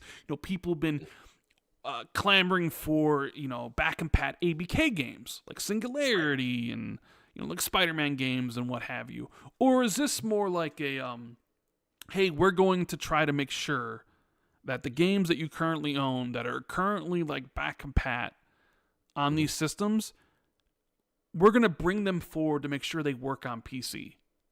Mm. Right? Yeah, Like, what do you think? I think I would lean towards the latter. I just feel like, unfortunately, this is a business. And as much as I love the Xbox backward compatibility program, and as much as I love for it to continue, which I feel they should continue, especially there's so many damn ABK games that you still have not brought out. That's Xbox, what true. the hell's going on? I'm never going to let off the boot off your neck on that. I'm sorry, but as far as this is concerned, this to me, when I see a post from Jason Ronald, this to me talks about the future of Xbox, the future compatibility. This is the feeling I get. I in a world where they're going to be everywhere and they want to have forward compatibility.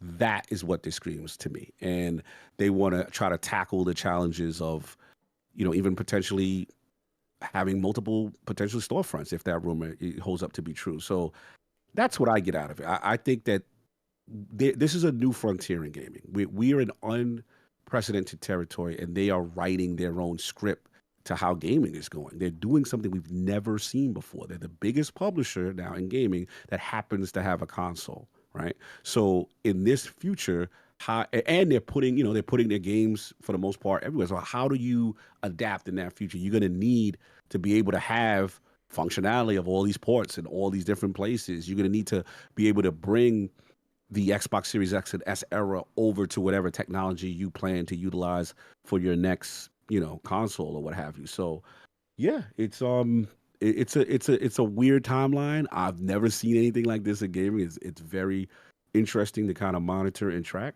but that's how I look at it. I hope. Look, don't get me wrong. I hope I'm wrong. I hope that they still invest in the traditional backward compatibility because they got still a lot of work to be done. And yes, I know it's not easy as flipping a switch. Yes, I know there's licenses involved. I get it.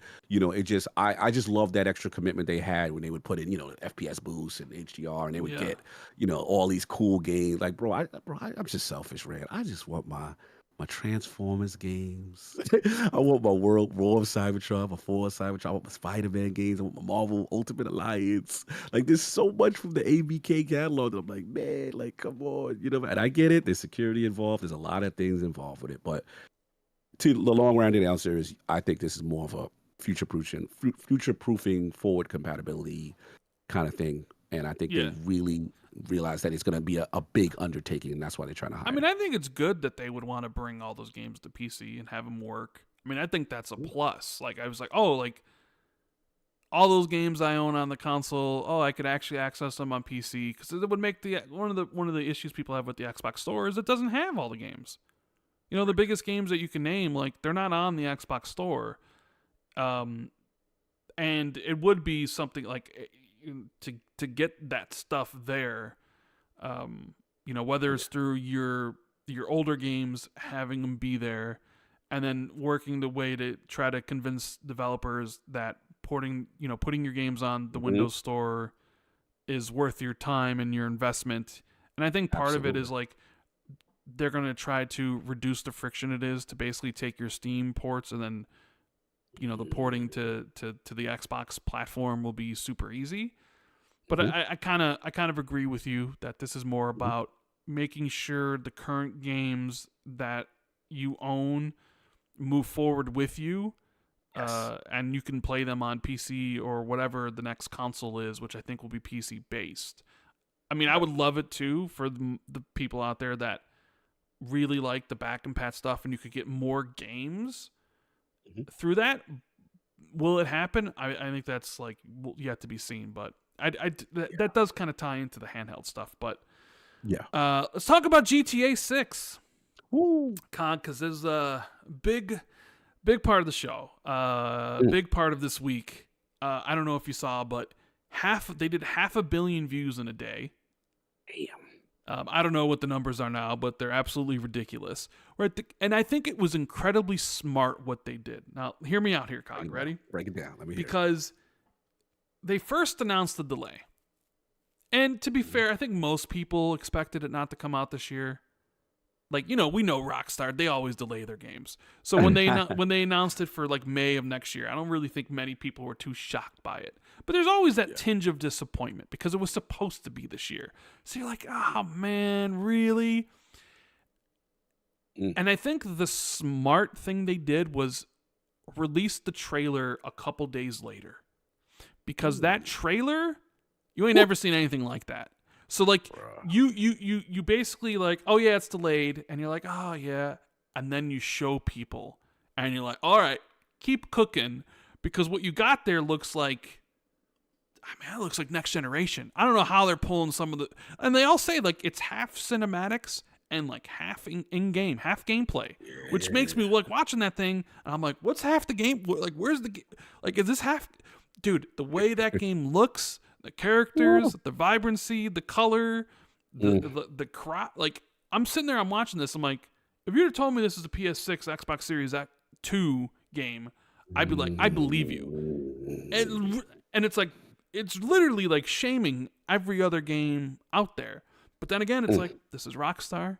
They're the masters of their craft. No other game has like what seems to be an unlimited budget and unlimited time to make it. But man, I saw that stuff and I'm like, I can't believe it. I was just like, holy, it exceeded my expectations for what the game to look like, honestly. And I don't know how you feel. I don't know your history with Grand Theft Auto or anything, but my socks were blown off, man. I was like, and you know what? I don't even think it's coming out May next year. I think it's going to end up getting delayed to September of 2026. Okay. Listen, I mean, Rockstar, you know, we can't put anything past them. They're wizards, but they need time, right? They always take their time between releases. But I'm with you. Like, when I saw that trailer, it's not just the graphical fidelity that wows me. I look at all the systems that they got going on, you know, how complex from a, you know, CPU standpoint this game must be, and from an AI routine standpoint of all the NPCs and the movement and the way they congregate and interact with each other. It's just... Bro, I mean, I don't know if you saw about the curvature physics. Oh boy. Yeah. Oh boy. Suddenly a lot of people are talking about ass. I'm just saying, man, like it's amazing her technology has come. Yeah, they're like, I love you, Lucia. Bro, it is insane what they're doing. So shout out to them. And then look, the thing about GTA, look, I will say my history with GTA, I'm definitely the more of the casual. Not that I hate the franchise or anything like that. It's that I end up, it's such a sandbox of a game that you can do anything. I end up getting caught doing nothing and running around, making my own storyline, robbing and jacking cars. Like, I just get lost in it. You know what I'm saying? So for me, it's tough to finish it because it's so much. The amount of care they have is just mini games and simple things. It's better than most games, but you know, to your overall point, it looked phenomenal, bro. Like bro, you can't tell me that ain't Florida, like on all levels. And excuse me, that's a Florida ass game. like I'm like, oh, that's Florida. I know that part. I've been to Florida a bunch of times. I'm like, oh yep, I know that part. That's accurate.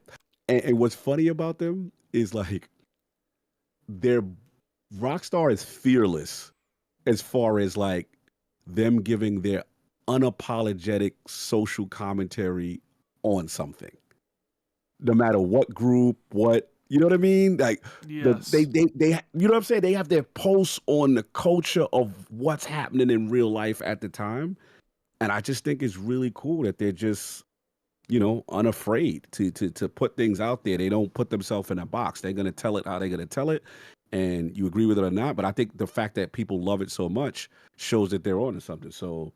Yeah, man, it looks crazy. It looks sick. They got the Bonnie and Clyde thing going on with the two, you know, the two protagonists and stuff like that. And I can't wait. And we didn't even talk about the multiplayer, which you know is gonna be crazy as well. So yeah, they broke the internet. I think it was And I think there were a lot of people after the Xbox raised the price to $80 games along with Nintendo, that a lot of people were pushing back against those high prices, but suddenly, after seeing this trailer, people are like, I'll pay $150 for it. I don't care. Give me Grand Theft Auto, right? And I sort of do wonder like what the pricing structure that's going to be, because you look at the views it's gotten, right? You look at the metrics and stuff, and it's like honestly, here's what me and Jesse kind of, when I was on Xbox Hour last week, we kind of came up with this, and I sort of agree with it. I want to know if you think this is too steep, and I want to know what chat thinks on this, right? Right? Because Grand Theft Auto is that one and it's in a lifetime type of game, right? Mm-hmm. I think we'd all agree like nothing else comes close. Absolutely. And it's an event unlike any other event because it doesn't really happen that often. So what if they sold the campaign only for $80? Right? So campaign only, if you want to jump in and you want to be Ana Lucia and you want to be Jason and you want to wash that ass, walk away in those dresses, and you want to go and you want to do all the criminally dastardly things that you can do in Grand Theft Auto with all the craziest characters and, gunplay and all that stuff and the great story that we have, you can do that. It's $80. But we also have multiplayer. We have this pseudo MMO where you can got this huge world and you can buy cars, you can buy hotels, you can do all these sort of things. You can basically live a second life online. Mm-hmm. Yep. And the normal line of thinking is, hey, you know what? That shit should be free because we want as many people to play it so those people can buy them shark cards where we make our money, right? But Grand Theft Auto 5 never went free. Grand Theft Auto 5 was always paid for, right? Correct. So, okay, we're bucking the trend because even Bungie's bucking the trend. Marathon supposedly $40. Like Concord was 40 and utterly failed. Helldivers was 40 and did really well. So it's sort of when we're transitioning back to paid multiplayer in a way, right? Mm-hmm. So what if Rockstar being Rockstar, like $80 for the campaign only?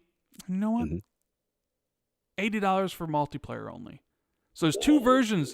So there's three versions at launch. You can get the campaign for $80. Or you could get the multiplayer for $80. Or you could get a complete edition that combines them both for $150. Wow. What do you think about that? That's an interesting precedent. Man. So let's look at the data. So let's go back. For GTA 5, what was the pricing structure on the multiplayer? I don't remember. Multiplayer came free with the purchase of the game. Gotcha. It was part of the $60 experience, which launched a month later. Right, it came later. I'm with you on the first part. If anybody is going to charge 80 or higher, it's them. It is them. There's no question. And gamers, y'all can kick and scratch. And shout out to my boy RK. He's going through it right now. He hates the fact that these games are this expensive. But there's, like I said earlier, there's only certain games that can do it. And the game that has the cachet bigger than anyone is definitely Grand Theft. So for sure, at minimum, I'm going to say 80, right? Yeah. They could even creep past that, but we'll see what happens, right? So, okay, so we say that. I'm with you on that first part. The second part, which is charging 80 for the multiplayer. I do struggle with it. I know. I do struggle with it because there's a part of me, again, in the world of multiplayer, you've got to lower that barrier of entry. Now, granted, they know they have something and people would pay, but 80 is a lot. And then even if you do that and people pay, how many players are you missing out by But here's the thing. How many people is this going to be their only game they play? Oh, for sure. Where they think $80 or $150 is fine because this is the only game I'm playing, so I don't really care. Right. I mean, maybe I'm being too high in the multiplayer stuff, but yeah, I get what you're saying. Yeah, I don't know. I just maybe they don't do it like that. Maybe I definitely expected there'd be some $100 version or whatever of it. Oh, for sure, right? For sure. Yeah, so skins and whatever, and early access maybe or whatever. But it does seem like though the current multiplayer trend for stuff is to pay for it. You look at what Sony's doing, and you look at even what Arc. But I'm saying like even Arc Raiders is $40. Okay. Like Arc Raiders was announced as free to play, and they shifted to premium, so they're $40. Right. And I don't know, like common sense would tell you, well, maybe we need to be free to play. But when you look at Grand Theft Auto, they never offered a free to play version. In fact, right now you can go in the store and you can buy like Grand Theft Auto and Red Dead both have their Ultimate Edition, which comes with everything, but they also split off the story and the multiplayer. You could buy those separately currently right now on Xbox and PlayStation. Like if you just want the multiplayer, you can get it If you just So want the what is story, you can get what it. is it right now? I'm just curious. I Again, don't I'm know. just I paying always attention I to. see it on sale. I'm Yeah. not sure what the Okay. price is, but I know they offer multiple versions where it's like, this is just a story, Right. it's this price. This is just the multiplayer, it's this price, and then here's like a Mm. combined version. Now, I mean, yeah. I Go don't ahead. know. It Finish. was just a thought. I don't know if they're going to do that. I'm sure Mhm. the bean counters over at Take Two are probably like, what could we get away with? Maybe we just charge Right. 100 straight up, and it's like $100, and it's the campaign and the multiplayer, and The then multiplayer. maybe we have some wicked, play a week early, $170 version or something, right? Or Mhm. whatever. I'm just kind of going through examples because, like, yeah, I mean, we all may not want to pay that much money, but there's also, you see the demand for this game. You see what Oh, that it's game insane. look like. You see the It's views it's insane. getting. Like this is Yep. there's nothing else like it. Nothing comes close. Right. So And they know that based on the data that, like I said, people could. It's to me, it's no different than, and no disrespect to anyone who does not like the idea of $80 and $100 games. I get that, but it reminds me of, okay, there was initial backlash. This is not even getting any backlash, I don't feel, but there was initial backlash from Mario Kart World, right, mhm. saying 80, right. But then we seeing the pre-orders and we're seeing the data, bro. It's going to sell. So Yep. that's how I look at this. Like, gamers can say what they want on social media, but I know they fold when it's when it's what they love. They fold and they end up buying it. And these companies got the data to say, "Oh, no, they do it. They were here," that kind of thing. So, yeah, I think the only thing I'm concerned is just the aggressive nature Yeah. of No. pricing itself out of a multiplayer that way. That's the only thing I think I disagree with. I mean, there kind of was like, yeah. I mean, I just remember you remember like Cliffy B back in the day when he was pushing Lawbreakers. He would be like, Yes. no full price, no microtransactions, none of that bullshit in here, and he was selling the game for the $30 or $40 or whatever it was. Hmm. And I think you're right. I mean, there is an aversion to paying for something multiplayer related because most people can access Fortnite and all this stuff for free. They're the biggest games out there. Hmm. But I don't know. I was just thinking, like, if could that work? Maybe it is too aggressive. Maybe it's like, hey, maybe it's campaign 80, multiplayer 40, yeah, Ultimate Edition 120, Super Hmm. Ultimate Edition 170 or something. You know what I mean? So Right. maybe it's priced more along those lines. Because if Marathon can get away for charging 40, and Arc Raider can charge away with 40, and Helldivers can get away with charging 40, I don't see why Grand Theft Auto couldn't get away with charging 40 for just the multiplayer. For you know what I mean? Hmm. Hmm. So I don't know. It's No, I get what you're saying. If any, your point, your argument, your strongest point is that if anybody could do it, them. oh, it's them. And if, let's say, if they woke up and decided and they chose violence, Mm, people, yeah, they'll be the negative hit pieces. We'll be talking on podcasts. But when that launch date happens mm. and them hips is ready for purchase, Yeah, you see them. You see that. You see this trailer. Like that's why I'm saying it was so smart because it was like we got the delay and people are like, Plus there's the talk about like game prices, and then they drop that, and now exactly. people are like, I don't care, $100, no problem. Exactly. Gamers be talking, but when it's time to show and prove to take a stand, they all fold. I see it. That's why I don't pay social media no mind. I wait for the data to come out, and I'm like, "Yep, just what I thought." Y'all ain't stand on no business. Y'all sat there, folded, and ran up the numbers on Nintendo, ran up the numbers on the what you call it. Remember, they even talk about potentially raising the price of the Switch again. They based on Potentially, the economic climate. all Yeah. depending on tariffs and stuff. But then you look at next year, and it's like, bro, Yeah. you got Grand Theft Auto 6 next year. You got Fable next year. We Fable, got yeah, let's go. Gears E-Day next year, right? Who knows what Nintendo's going to have? Who knows what PlayStation's going to have? Wolverine, I think, is kind of set for 2026.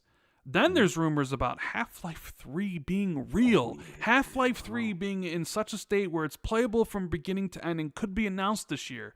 Could you imagine if Half-Life 3 is announced this year and it releases next year? You'd have Grand Theft Auto 6 and Half-Life 3 releasing in the same year alongside all these other games that will be coming out next year. No, you're right. Like, Another year. we thought like this year is crazy with games, and it has been. I think last year was a little bit on like 2023 was like balls to the wall, amazing because a lot of the games ended up getting delayed.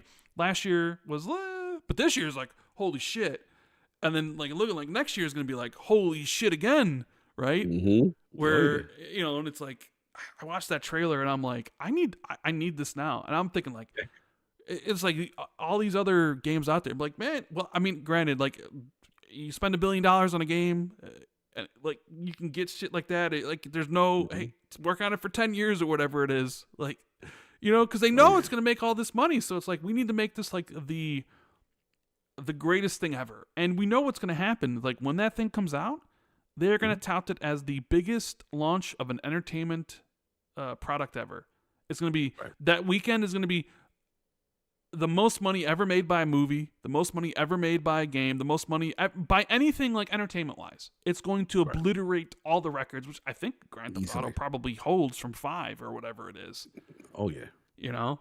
And now I'm a bit worried with it getting delayed because I was like, all right, well, you know, Fable got delayed, and there's a lot of talk about Fable getting delayed because of like Grand Theft Auto, which I don't think was true. I think Fable needed it, and it was like, well, when is Fable coming out now? Because now Grand Theft Auto staked out May. So it's okay, well, we put Fable out in March, but then it's like, how much time does it need? So I'm thinking like Fable's like a fall game, like Gears Z-Day is like a fall game next year, you know? But then there's a part of me is like, are you going to end up a situation where you put like Gears and Fable in the fall of 2026, and the most predictable thing happens, and Grand Theft Auto gets delayed to the fall, and now your Fable and your Gears Z-Day are in its crossfires. And look, I understand, like, you got a lot of games. You can't always control with third-party releases, so you're just going to have to, like, bite the bullet sometimes and release that stuff. And I get that. But not when it's, like, you spent all this time and money in Gears or Fable. Like, how much time Fable's been in development and stuff. Like, I don't know. I'm sort of wondering if the same thing. Remember with Avowed, it was like, Avowed's like, we're going to delay and we're going to be in February. We need to get away from Assassin's Creed and Dragon Age, and we want to give gamers a break from their backlog. Right? And then they moved to February, only for Assassin's Creed to get delayed to literally the same week. Luckily, Assassin's Creed got delayed a month later, but still that put Avowed up against Kingdom Come Deliverance 2 and the Yakuza game and Monster Hunter Wilds, where if it had stuck to its release window that in November, it would have been the only thing out. And I'm sort of just, I'm like, I can see the future. I know this is what's going to happen. It's like Fable's going to come out. Fable's going to be like, we're coming out in 2026. It's going to be fall. It's going to be September. And then Grand Theft Auto, when it gets closer to May, they're going to be like, hey, you know what, guys? By the way, we're delaying the game to September. And it's like, oh, fuck. I don't know. I can see the future, Cog. I can see it. You can see that's how it's going to go down. And I can see it right now in like May of 2025. This is how it's going to play out. And I'm just like, oh, man, it better not. You better be careful. I know. Listen, man, this business is so hard to predict, right? It's tough. The same thing that you said. You said it perfectly with the whole Avowed situation, right? They move. Obviously, they need more time. We're not going to say they need more time, and they needed. They needed more time. Still, right? It moved, and then Assassin's Creed moved. but the consensus was that you move because Assassin's Creed was supposed to come out in that month. You get away from them. You have February to yourself, and then it's like, boom! Now we're in that same month too. We've delayed into that month, you know, to kind of, you know, be in your same spotlight, as well as Kingdom Come Deliverance 2 and all this other stuff. It just, you can't predict it. Unfortunately, everyone's gonna be. You saw what Kojima said recently, like, they had planned out all the stuff for Death Stranding 2, right? Yep. And the fact that he kept it real, like every developer, publisher is looking at Grand Theft Auto and trying to work around it. It's they are the boogeyman, they are the Debo. You have to respect that zeitgeist. It doesn't matter what you do. If they're in that vicinity, it's going to suck the life out of the room, and you're not going to get the eyes that you want on your game. So you're just going to try your best to play it, but it's so difficult because they could get delayed too. So it's like there's a part where you kind of got to stick to your guns and just go for it. And then if it happens, it happens. There's nothing you can do about it. But yeah, man, it's I feel for companies in that way. It's really tough when you don't know what that game's going to do. Yeah, I'm sure there's a bunch of companies that are like, push. We want this shit out this holiday. Yeah, get it out. Because you never know what's going to happen next year with Grand Theft Auto. Because whenever that comes out, it's like a meteor. It's like all the other games and publishers are these dinosaurs, and here comes the meteor known as Grand Theft Auto 6 to evaporate all their money and their hopes and dreams. You better move out of the way. Gotta move, bro. There's that. So last thing before I get you out of here, because I know you've been so gracious with your time and everything, and we got Patreon questions coming up, which you don't have to stick around for or whatever. I wanted to get your thoughts on Doom. The review embargo was up today. It's currently like if you look on Open Critics, an 86. It's like an 87 on Xbox, an 86 on PC, and 84 on PlayStation because the reviews are all sort of spread out. Yep, 86 I'm seeing right now. PC, yeah. Yeah. Okay. You've played a little bit of it. You guys put out the Yes. review, the roundtable with King and Sav and yourself and Addict, Yes. each talking about the game. So I want to hear your thoughts. What do you think about Doom: The Dark Ages? Yeah, man. Shout out to Bethesda and id Software. And obviously, our Lord's review is out on Iron Wars podcast channel. Check it out. I really am proud of our review. It was Saul's return. Obviously, he's been going away with, he lost his dad and he had a lot of family things going on. So it was good to get my brother back talking games. And he's just so talented, man. I miss Saul. Like, Sostradamus. yeah, the Sostradamus is, and what's cool is it was beautiful because he's a Doom guy. Like, I don't consider myself. I'm a casual Doom. Doom to me, you know how like Crisis is kind of looked at now in the PC space as can it run Crisis? Remember how that was like? Yeah. That was what I remember Doom for. Like I will remember King David come through. He'd get the new console. We tested to see how Doom ran because Doom was such a performative beast and it was so game changing.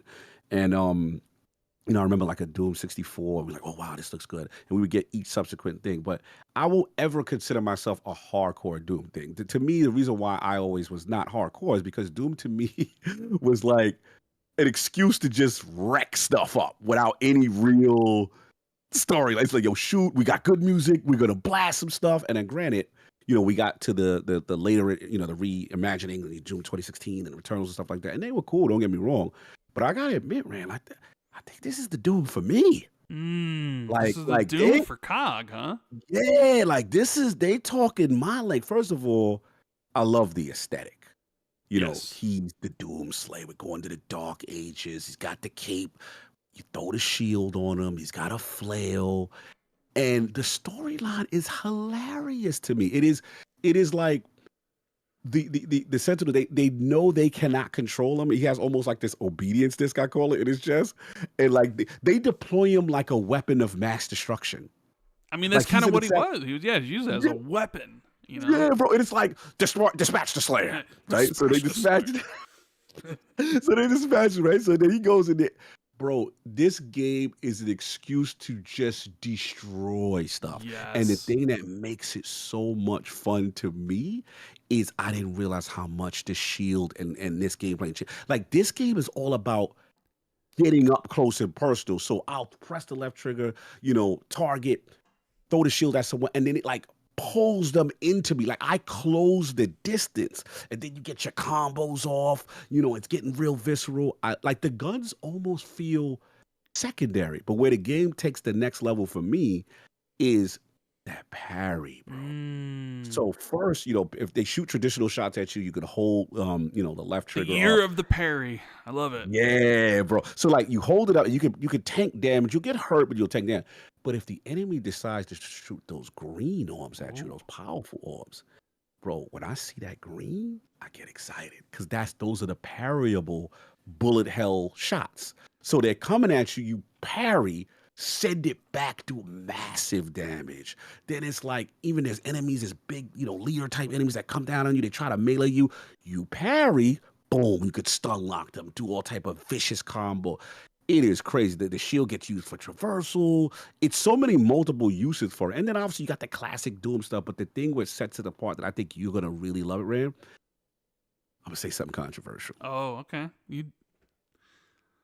I feel like Doom story to me was never something I was paying attention to. Like, they actually have a functional story with like dope cinematics and cutscenes. Bro, you could see the investment. And I'm like, yo, this is kind of fire. And then like the controversial thing is I'm like, while I'm playing this, Rand, I'm having so much fun. And then it's like each subsequent, like the game does a great job of onboarding you to new mechanics, new thing. And like he gets new weapons, new abilities, the power gauntlet. But where it gets dope is that then they throw you in this damn Atlas mech and you're like a big Transformer, Titanfall type characters smashing cities, going toe to toe with 10-foot demons like Godzilla. I'm like, what is happening? The game gives you an excuse to just keep doing more crazy and insane things. And it's just fun as hell. So my confession while I'm playing it, I'm like, and I love it in cinematics between, I'm like, man, I wish Halo was like that. I was like, I want Master Chief to be doing all this crazy stuff because this Slayer is a savage, bro. He's an absolute savage. So I'm loving it. I probably got like 10, you know what I'm saying, 8 to 10 hours in it. I didn't get a chance to beat it. I know Addict beat it, but in my review, as a person who I consider a casual Doom player, I'm not the guy that's runs out day one. I just felt this one really spoke to me, and I love the level up. So yeah, I check out our review, for the rest of the Lords and stuff like that. But I really enjoyed it, man. I really enjoyed my time with Yeah, it. you So sound like you did. I mean, did you screw yeah. around with any of the? Because they had it where you could increase the like speed of the game or the projectile speed, like all those little Right. balance tweaks. Did you screw around with any of that whatsoever to maybe make the game slower, or maybe you faster, or the bullets slower, or the bullets faster, all that sort of stuff? I left it at kind of default, Okay. everything default difficulty, stuff like that. I felt like, Doom, he's already moving around at a frenetic pace. That's one thing about Doom. Like he's sliding around, he's bouncing around pretty fast. So I didn't feel the need to really make any changes. To me, this is where the question is going to lie. And it really is not. It's not me as the target audience that's going to decide this. As a target audience, as the casual, I love it. I'm like, this is great. You've got me. Where I need to know is the hardcore Doom guys like you, or the people who play from 2016 on, and they love, because the vibe that I'm getting is that it keeps reinventing the formula, right? So the question is, will people like this iteration where it's more up close and personal, more visceral, and it's not about the guns, almost feel secondary in a way, right? Do they like this style versus a Return or a Toy? That's going to be the question for the hardcore to answer, and I'm very curious to see how that goes. But yeah, I think about my main nitpick though. I will say there's one thing I didn't like is that I felt now that he's got the combos with the power gauntlet, they took away from a lot of the brutality of the executions that they had in Right. previous Dooms. So Glory kills. the glory kills. Yeah. So like I missed that, depending on the angle, Solve explained it well, depending on the angle in the older Dooms, you'd get all these different animations. Now it doesn't seem as many because they've mapped stuff to this, power gauntlet stuff, and it just seems you see more of the same ones over and over again, where I felt it could have been even more brutal. So that's my knock on. That's my personal, nitpick on it. But yeah, I'm curious to see, how the people feel about it. But I thought the game was fun. It's absolutely hilarious, and obviously the music is crazy. It's heavy metal hardcore. I know they lost the OG that used to do Nick it. You know what I'm saying? They lost him, but I felt like the music ramped up at the right times. Basically, this game is go out there and wreck some ish the game. Yes. That's what the title of the game should be called to me. I mean, that sounds awesome. I can't wait to play it next week. While we were talking about the GTA stuff, an article just came out. I wanted to read it to you, Cog. Ready? What's up? GTA 6 delay has reportedly led to chaos at other studios and publishers. Right? So, and on the May 9th Bloomberg report, so today, multiple devs anonymously talked about how the teams making some games that pushed their releases back internally to avoid GTA 6 are now hoping the game doesn't slip again into late 2026 and screw their plans all over again. Others are hoping for delay so they can push their own in-development games back into 2027 and get more time. One developer working on a big multiplayer game told Bloomberg's Jason Schreier they had previously delayed their game from fall 2025 to spring 2026. This was mostly done because the title needed more time, but it was also done to avoid GTA 6. Now they're in a tough spot. Delaying again would be very expensive and make it harder for the game to be profitable. But not delaying and landing right next to GTA 6 could be a disaster, as Rockstar's open world sequel is likely to suck up all the oxygen in the room. However, there's also the fear that GTA 6 gets delayed again, meaning that if they move their release window to avoid it, they might land right next to it with no options to escape. Bloomberg is reporting that in meetings happening at major publishers and studios across the industry, business analysts are trying to figure out if Rockstar's big sequel will arrive on time or get delayed again, and how that will affect their current in-development projects. And none of this factors in GTA 6 Online mode, which might launch later. In 2013, GTA's Online release followed that of GTA 5 by a few weeks. That could prove to be a huge problem for an online game that avoids the initial launch but still gets devoured by GTA 6 multiplayer window. We know of at least one specific game, EA's upcoming Battlefield, that has changed its release plan since the delay of GTA 6 and is now aiming for sometime before March 2026, which I think we sort of talked about. So, I mean, bro. no surprise, right? Kind of what we said about Fable in a way, right? Like in that regard. You But nailed it. chaos, again, reigns.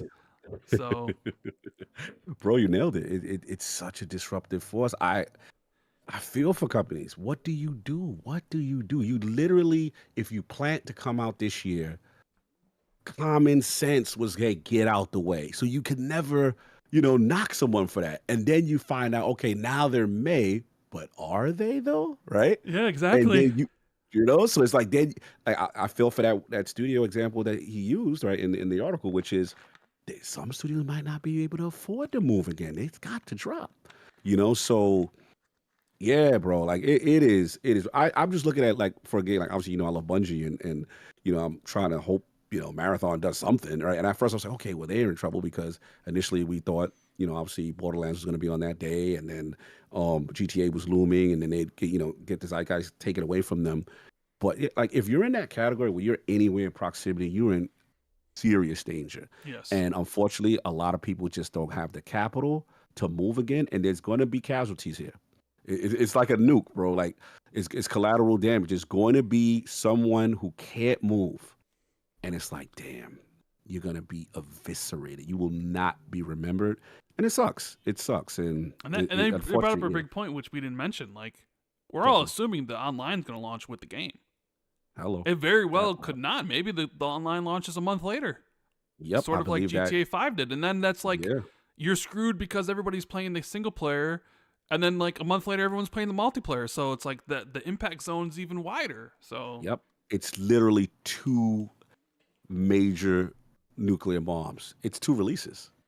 Right? It's insane. And remember, GTA, it's so massive, and all the systems are going in the single player. The single player operates with the engagement of a multiplayer because you live in that world. Yep. Right? Like how Bethesda games, you live in. GTA is even to the umpteenth power of that with all the things they got going on. So, yeah, I feel for gaming industry. I feel for you. I feel for you, bro. I guess there's one other thing I wanted to ask you about, because you're such a Bungie guy, and I figured I'd get your thing, because I don't really have anything to say about it. But what'd you think about the new team that PlayStation announced? That's like Team LFG, that was like making a Bungie internal project, and now at PlayStation, that was like that gummy game or something. Oh, the gummy bears. Actually, I didn't. I saw like I didn't get a chance to read it, research it. I just saw some LFG, something Sony. Yeah, they announced a new studio at PlayStation. They announced a new studio at PlayStation called Team LFG, I think, and they are working on that gummy game apparently. But it seems like this is internal PlayStation stuff. Like they took people from Bungie to form the studio. I'm not really sure. I didn't really look that much into it, but I know you're the Bungie guy, so I figured I'd ask you. But yeah, this is one of the few ones I did miss under the radar. It's a crazy week this week, but if I'm going to assume, again, I don't have the article or the press release in front of me, that this is probably maybe something extension of Project Gummy Bears. I do know that a lot of Bungie's internal leadership has been siphoned off into Sony's leadership, right? So that could be what's going on here, and maybe this is the green light of that project. I got to research a little bit more about it. I don't have too much thoughts on it. It's just like right now, my concern is everything is riding on Marathon, and to be perfectly honest, I'm not extremely confident with that. I am very concerned they themselves may need a delay, but now that GTA is out of the way, maybe they say F it, still drop, and then we'll add content. Because I'm just worried that Marathon is just not feature complete at launch. That's my main concern. It just feels like, yeah, we got this, we got that. It plays great, but we're gonna add this after launch and stuff like that. And in this world of live service, if you're not fully ready to go, my concern is that. But they may risk it, especially now the Borderlands out the way and GTA's out the way. So that's what I look at. And the last thing I'll say is just that I was surprised to see Bungie announce a really cool Destiny roadmap just recently, and then this Star Wars collaboration. I'm like, Mm-hmm. what expansion bait? Like to me, this is like, it's kind of funny. I like it. It's kind of like, yo, desperate times, hit the emergency glass button. Yep. Everybody likes Star Wars, bro. Like it feels like, and I'm for it. I am for it. Just to see what it is, and yeah, man, it's a wild time. Obviously, Bungie's one of my favorite studios, but it is a wild time, and I do feel they're under tremendous pressure, especially with Marathon, which rides a lot on them. So we'll see. We'll see what happens. But Yeah. as far as that project, I don't know too much about it. I'll look into it. I'm assuming it's Project Gummy Bears, probably a thing that they have incubated for a while that I believe Sony did like. They did like what they said, and maybe this is internally them, accelerating that. So I'll look into it. All right.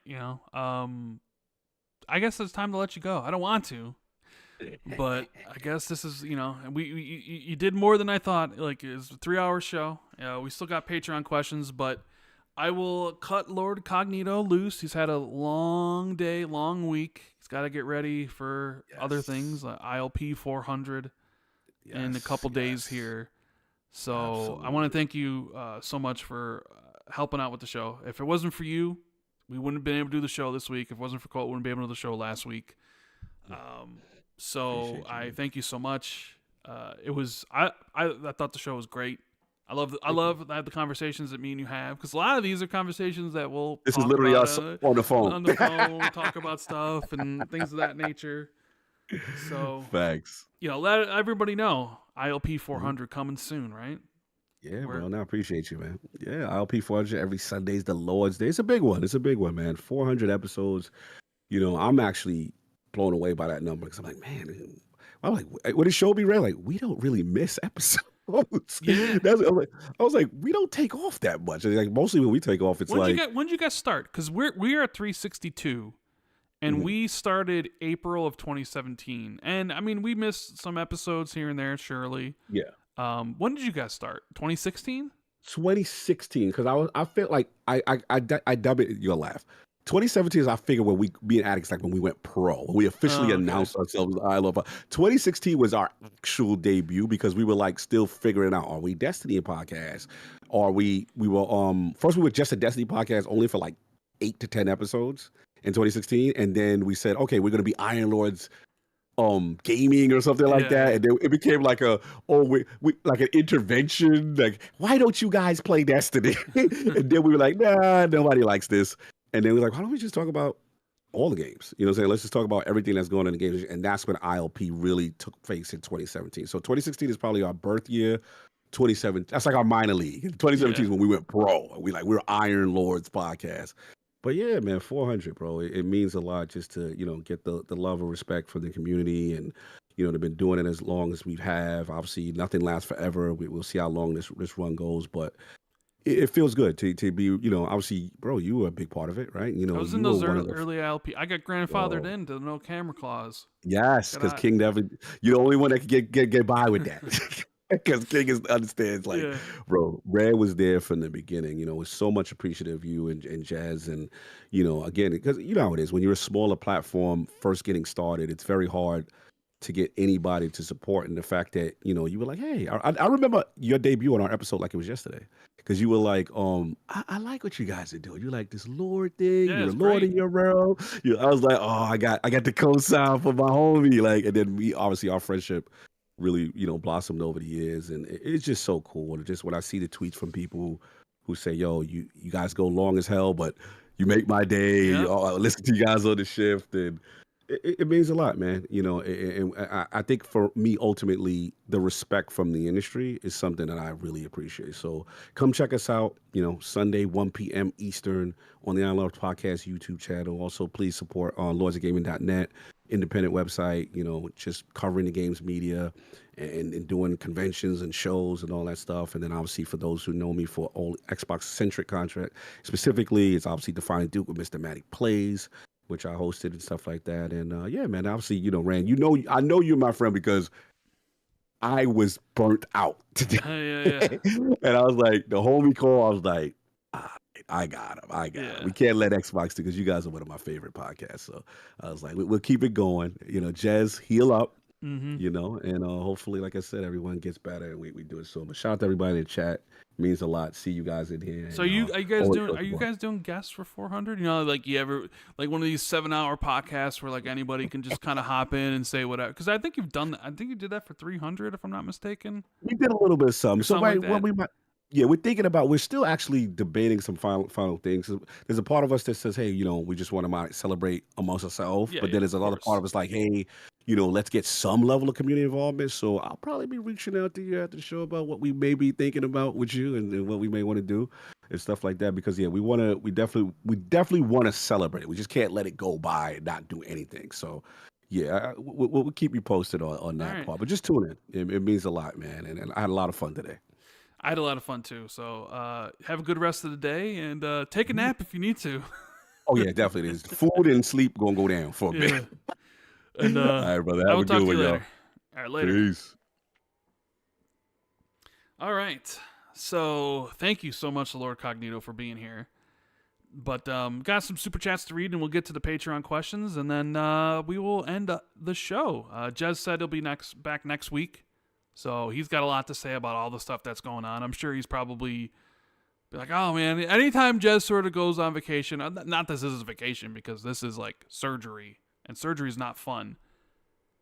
But I'm sure he is like all this stuff happened the 2 weeks he's been away from the show, so we'll get his thoughts on a lot of stuff next week. We do got M. Marquise with the 10, who says, appreciate the show. I think PlayStation is playing right into the Xbox strat. The next gen Xbox will be a branded PC, which would allow Xbox customers to still buy PlayStation games. PlayStation let the wolf in the henhouse. I mean, I could see how some people would say that, but I think the PlayStation, it's more like we're selling more games and we're just taking money from you. I mean, remember Phil's quote about we don't want to support PlayStation because they'll take the money that would make off of our stuff and then make it harder for us to operate. I mean, Xbox putting all their games on there and PlayStation's getting more money out of it, money that they wouldn't have gotten before. I mean, if that's the way you want to look at it, like this is some strategic thing to infiltrate Xbox infiltrating PlayStation's marketplace. I mean, then they're really like no other third party out there. But I mean, I get the sentiment, but I'm not sure that's exactly in their corporate strategy meetings. They're like, if we did this, we'll take over PlayStation from the inside. I think it's strictly just about money, and we need to make more of it, and this is how we do it. Champagne Supernova, 2 billion mobile gamers, 300 million PC players in the wild, and if Xbox can make GTA 6 playable on the cloud like AC Shadows was on launch day, that would move subscriptions. No one's considering that. Yeah, we'll see. I mean, could it be playable on the cloud? Is that something they're happening? I mean, there potentially is the marketing angle for it, which most likely, I mean, I think it's pretty clear considering GTA 6 was captured, that trailer was captured on the PS5, that PlayStation has the marketing deal. And maybe there's a provision in there that was like, hey, there's no exclusive Xbox anything, so that means no exclusive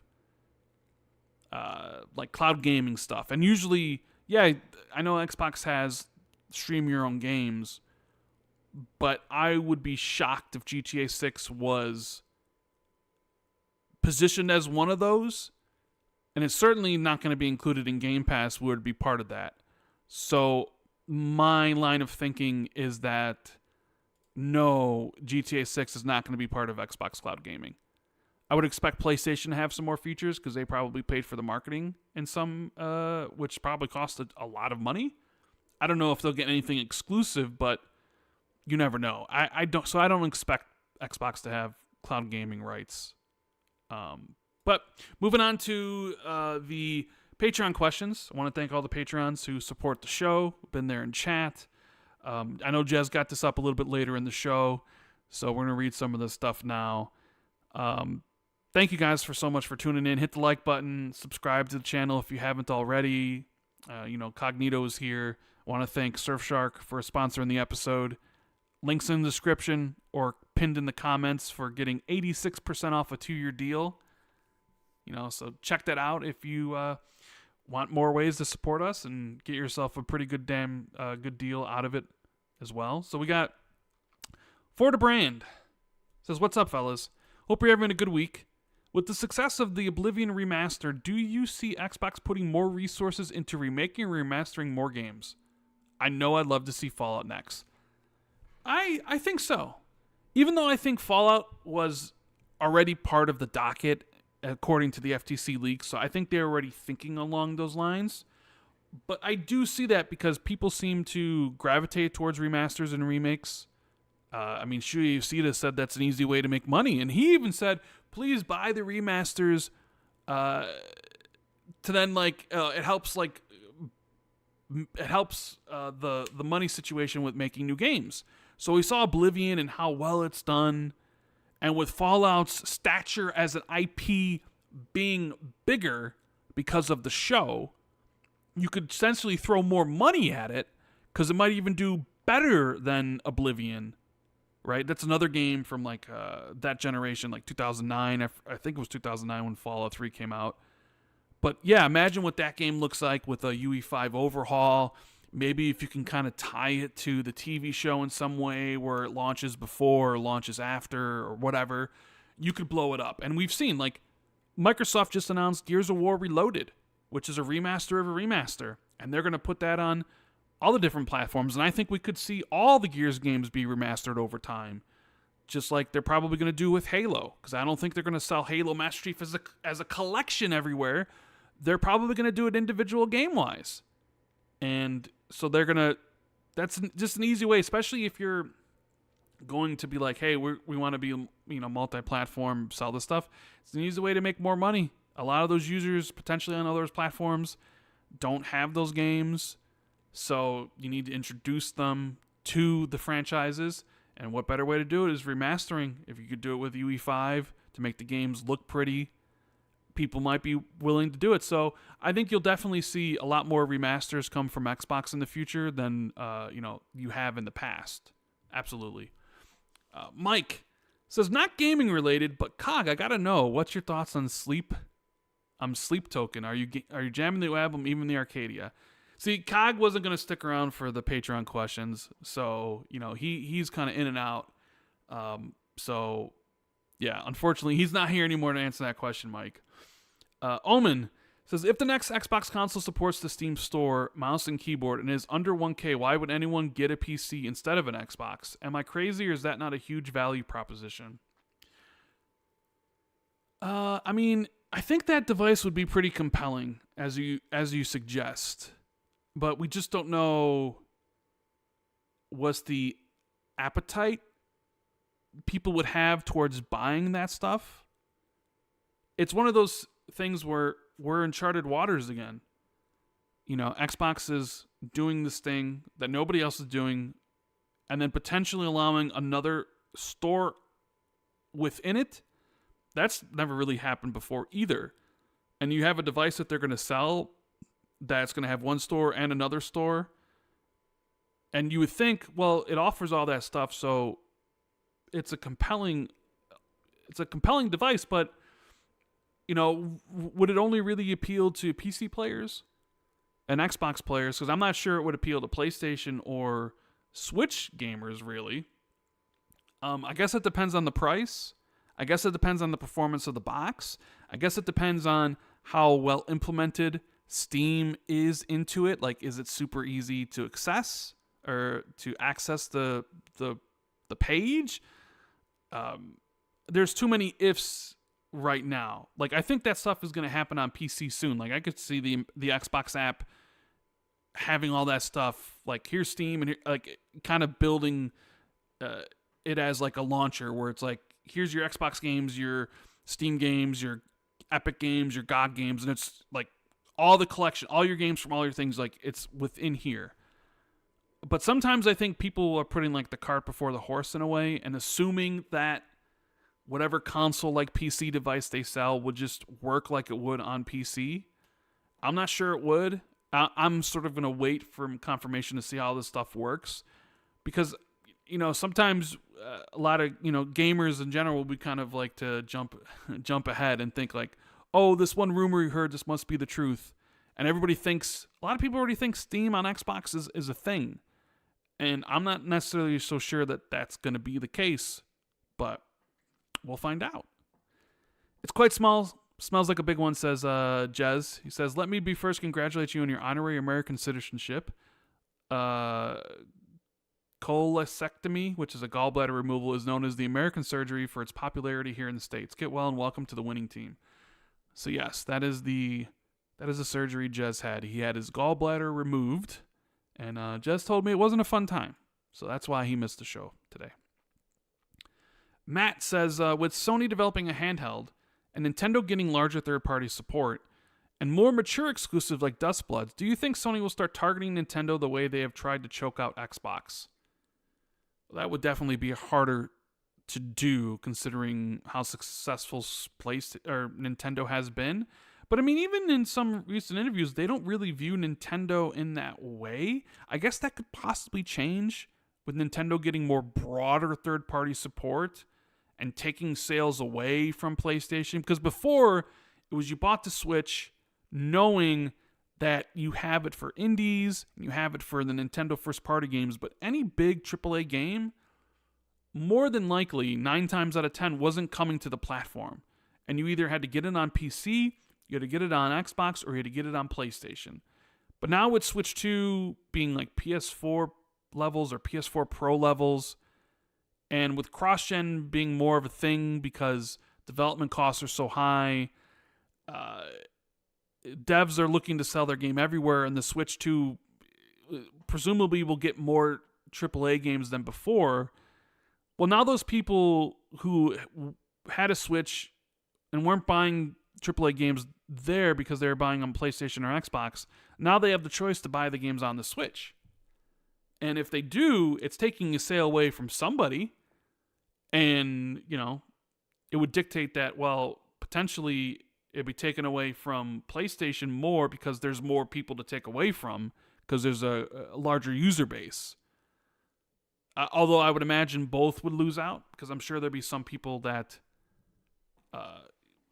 also are on Xbox that are like, actually, I'm going to buy this stuff on the Switch, which, the rise of the PC gaming handheld. So like Xbox is partnering with Asus to kind of see what that market holds. PlayStation is doing a handheld partially because they see what's going on in the PC space and also because the Portal sold so well. I think it vastly outsold their predictions.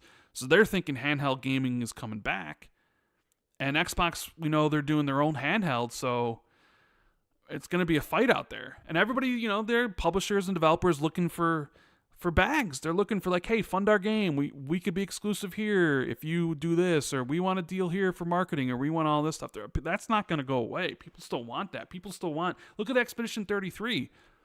Like, after playing it, you're like, oh, this is so amazing. It's game of the generation. 10 out of 10. But nobody even knew what that game was last year until there was like a deal with Xbox and they put it in Game Pass and it was at the showcase and it was at these marketing events. So those things are still important because how are you going to get eyes onto your product? And sometimes the way you do that is like you take a deal with one of these console manufacturers, they hype it up, it's in the State of Play, it's in a Nintendo Direct, it's in a Xbox Partner Preview, it's in a Xbox Showcase. And now more people see it because you're fighting with all these other games out there.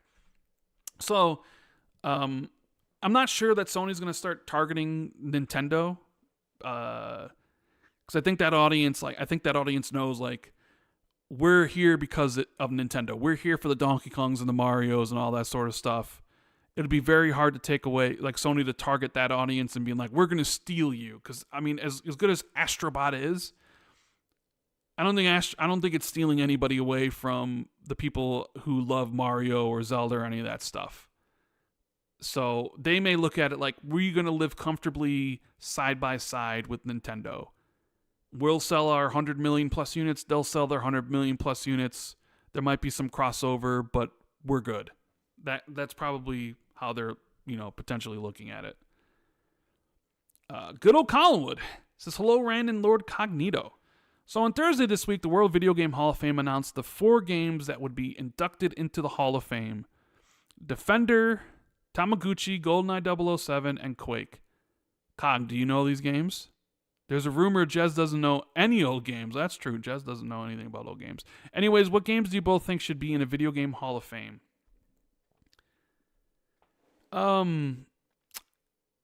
I don't know. Like, I get GoldenEye 007 because, I mean, that was an iconic. And I even get Quake.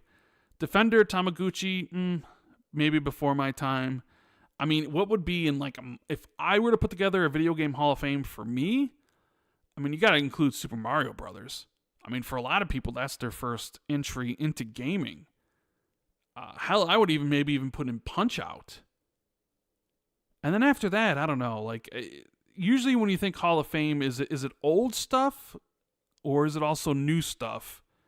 Because I'd put like BioShock in there if I could. I'd put Final Fantasy VII the OG in there if I could. I put like Silent Hill 2 in there if I could.